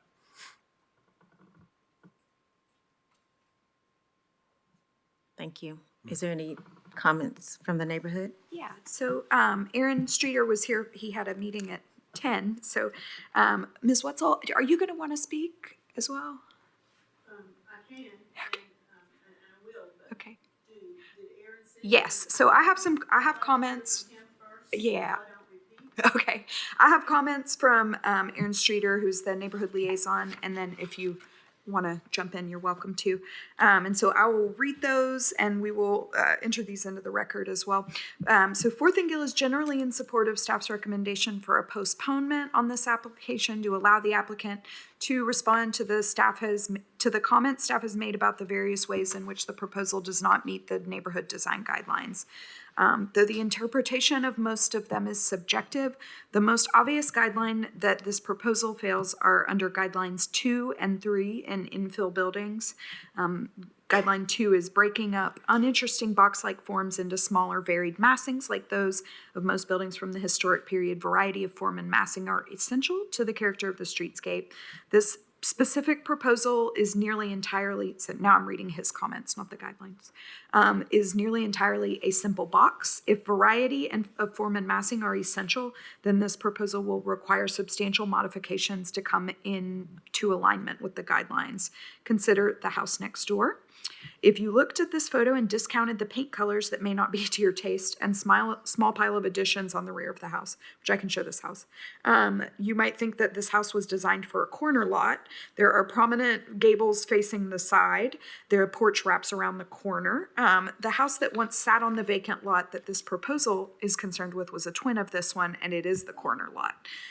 The proposal does not acknowledge that at all. The side elevation is a 2-story flat wall with seemingly random placed windows. It is not appropriate for a corner location, and it clearly exhibits no variety of form and massing as the guidelines say are essential.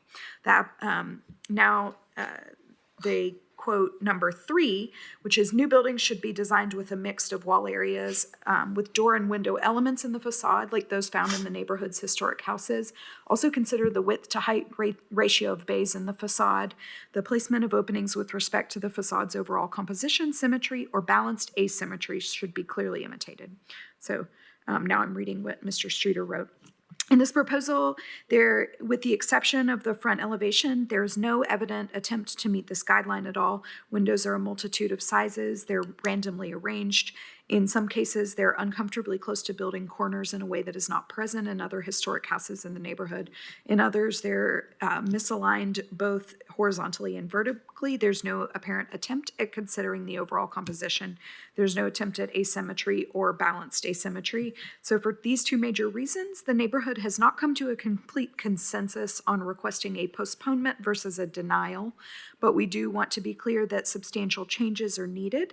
In several instances in the past, infill projects with fundamental issues relating to the guidelines have become a series of postponements or denials without prejudice, in which the applicant returns month after month with minor tweaks, never reaching a project that clearly meets the guidelines, just meeting a compromise after everyone involved is worn out. This is not helpful from a neighborhood standpoint, but frankly is not helpful to the applicant either. Months of time are spent trying to reach an unreachable point, which could have been avoided had the direction been clearer in the first place. Regardless of how Commission's consensus on that lands in this instance, we would ask for it to be made very clear that when this application comes back, it's not a question of few tweaks, but that substantial changes are necessary. And then I have one more. As a last note, with a couple of recent infill projects, Fourth and Gill has observed problems with enforcement of conditions for approval that HCC has put on specific details. We believe that this application is going to require more detail in a number of areas: windowsills, frieze boards, foundation, wall interface, porch columns. But we also think that the detailed discussions at this point muddy the overall point that this specific proposal is fundamentally aligned with the design guidelines. If the Commission believes that the appropriate way to address that is with a postponement, the neighborhood will support staff recommendation.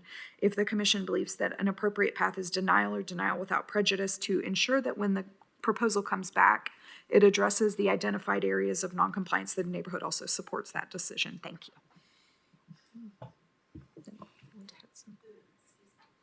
Thank you, Lindsay. I think we have more neighborhood comments.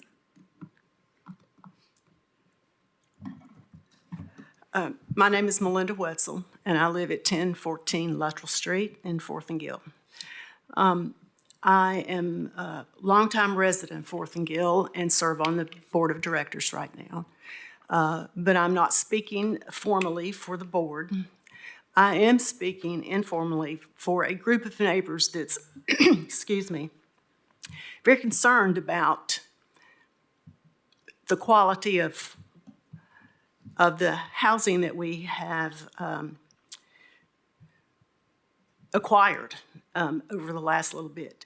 The last paragraph of Aaron's comment of the infill housing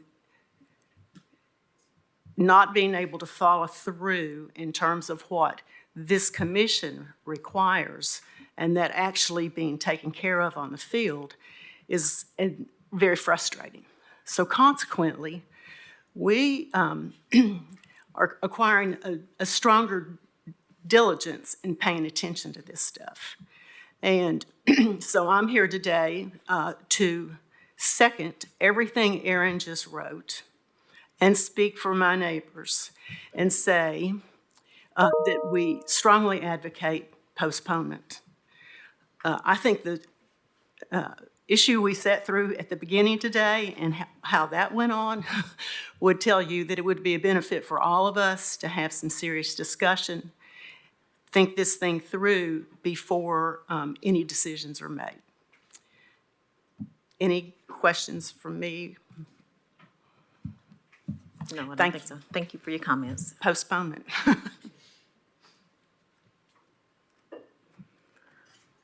Okay, commissioners, do you have any questions for the applicant or discussion? I wanted to ask the applicant a question, if it's okay. Is that appropriate? Okay. Oh, yeah. Mhm. Just based on what you have heard of the neighborhood rep and just the whole design that just seems to be not pleased with that at all, are you amenable to when this, if this were to be postponed, going back and doing a complete redesign that makes sense working with the neighborhood? Or is it in your thought process to do sort of what they've said in the past, go down where we're making just minor adjustments? I'm just curious where you are with the design and or your owners who are looking to purchase. Yeah, I cannot speak for the owners. I can only speak for Red Door.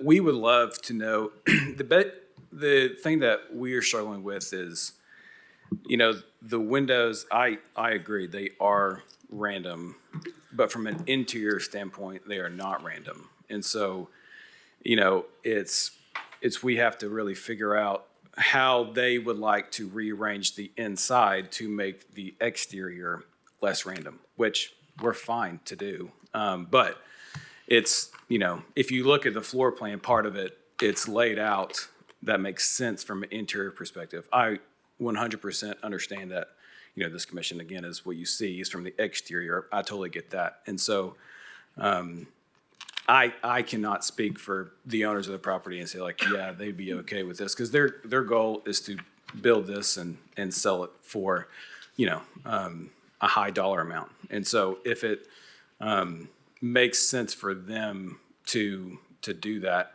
we can attempt to get all those windows to make them look like they're not as random for that reason. And then as long as we clearly know, like, I don't really know what it means by like masses and I understand it's a box, but like what exactly are you guys looking for and the neighbor looking for in terms of dimensions? As long as we know exactly that, then we will accommodate if the owner wants to pay for the cost of it. So again, I can only speak for what Red Door will do, and they are our client, and so whatever they would like to do, we would recommend, we try to, when it comes to, getting things approved, we want it to fit in the neighborhood as best as possible. And so this was kind of our first attempt, and we are fine with a postponement and trying to get it exactly right, because we're not trying to skip any steps or kind of get anything pushed through. We want it to fit within the neighborhood, and so do they, because they're trying to sell the house within the neighborhood. What's your comments to Commissioner Kessler's question? So are you saying yes, that you guys would be willing to sit down with the neighborhood and kind of better understand what their concerns are? Yes, 100%. Okay. Commissioner Hearns, did you have a question? Okay. What are we looking at, Lindsay? I just pulled up the example that the neighborhood representative had cited in terms of like varied massings. Different year. So because one of the comments in both the staff recommendation and in the neighborhood comments were having, breaking up the box-like form into varied massings, and the neighborhood representative had cited this house as an example of that. So I wanted to pull that up just as a visual. That's good. Can we see the site plan? I want to see how those elevations affect both sides. And that house is the one next door already that supposedly the original one was a twin of. Correct. Okay, so the right elevation is the one that's going to be visible from 4th, is that right? Yeah, you got to clean that up. Yeah, I think that's why the neighborhood, Aaron Streeter, just said maybe a not total redesign, but a significant redesign is necessary. A gable facing 4th Avenue, that's the type of change we're talking about. We're not talking about moving windows, a few inches or something like that. Curb appeal. Well, when we talk about massing, we're talking about like different parts of a block as opposed to a giant square cube rectangle. form, meaning that there are different parts that come out in different ways. That could be, as we talked before, bay windows. It could be a section of the house that comes out and has a gable over it, just something that gives interest, that breaks up so that when you're coming around that corner, it's not just a flat wall with windows in it. That's what those comments are directed at. And I know you're new to this, you're learning all of this, but that's what we're trying to get at. One question I had is it possible to do a workshop at this stage, or once it's submitted, that ship has sailed? Workshops are when there's not a formal application in front of the commission. Okay. So right now, you guys have the opportunity to provide that design input, but they have a formal application and then a workshop is. So we've seen on a lot of projects, a lot of collaboration with the neighborhood, and they can help you work through those things. You have, in your neighborhood, you have a lot of architects who can provide really great input on a lot of things. Aaron Streeter, who provided comments, I'm sure can help guide in different ways. I think it would be really beneficial for you to do that. If in the future you have a project, workshops are an option. I'm not sure if you are aware of that. Before you present a case or apply for a COA, you could come to us and get our thoughts and ideas and opinions, our overall impression of things that can help you early in the design process to work through those. Yeah. So that's just something to keep in mind for the future. Yeah, and the owners own the lots that are right across the street from the alleyway as well. And so the goal would be to do 3, twin houses all right there that look very similar. And so that's why we're starting with Morgan, because it's, it's right on the corner of it, right beside a house. And so it's kind of if we figure out a design that works for that one, then, it would be like a rinse and repeat kind of option for the other 2 lots as well. So, Lindsay, have we seen these lots with a different project proposed on them once before? Yes. Thank you. All right. Was it different owners? Yes. Okay. That's good. I understand. I wanted to clarify, we're talking about breaking up uninteresting masses. We talked about that in the first project on our agenda. That was due to missing middle housing. This is very different. It's a corner lot and it's a higher standard for visual appeal than just, do we call this a chimney? Do we put like a brick on it or not? This is more significant than that. Yeah, I mean, you kind of have 2 front facades on a corner lot, and that's the beauty of a corner lot too. So, yeah. And I think in addition to what's already been said, one thing that I would like to see additionally is on the elevation, seeing the grade line and seeing how that front porch is accessed. I don't see any steps or anything to it, and I can't tell how tall that foundation is above the existing grade. I feel confident in moving forward with staff recommendation based on what he's already said, that this is not something that he's just going to have to make some amendments, but this is going to require some thorough thought with the community. So I think we're there, and then in whatever other resources might be available to assist. And also because I'm going to have to run to a meeting with the ladies' room. And so I want to make a recommendation that we take staff recommendation on this one. I'll second. It's been moved and properly second. All in favor? Is there any discussion? That's motion to postpone, right? Yeah, I want to make sure that the applicant has enough discussion and feedback to take back. So with this being said, I need to just ask you guys a question about those windows. You said twice that the windows were placed because of what's going on in the inside. But the inside, after discussion, it's possible that the inside could be changed because this is new construction. I'm assuming you're talking about bathtubs or fireplaces or something. Yeah, I mean, one's a kitchen window, one's a bathroom window, another one's a bathroom. So it varies of kind of where they're at location-wise. Bedrooms, making sure there's enough room for a king-size bed in between the windows, that kind of thing. But it sounds like that doesn't matter because we need to do a whole new plan. So- Can I add one more comment? It might be really helpful to take a walk through the neighborhood and look at different houses and look at the immediate houses nearby, other houses nearby. And if you're considering 3 houses, consider that the same plan repeated 3 times might not be appropriate for that neighborhood.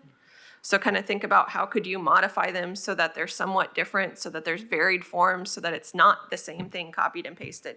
Because even though there might have been two houses next to each other on that lot, I'm sure there was some variation among them. Even if the form was the same, there were details and different things that were different. So just something to think about as you're working on your design. And please don't take this personally, because this is not intended towards you, Mr. Taylor, but your owner knows better, and neglect and ignorance will not be accepted by this commission. So we do still have a motion. Thank you for the discussion. Any other discussion? So we have a motion and properly second. We'll take a vote. All in favor? Aye. Any opposed? Motion passes. Thank you.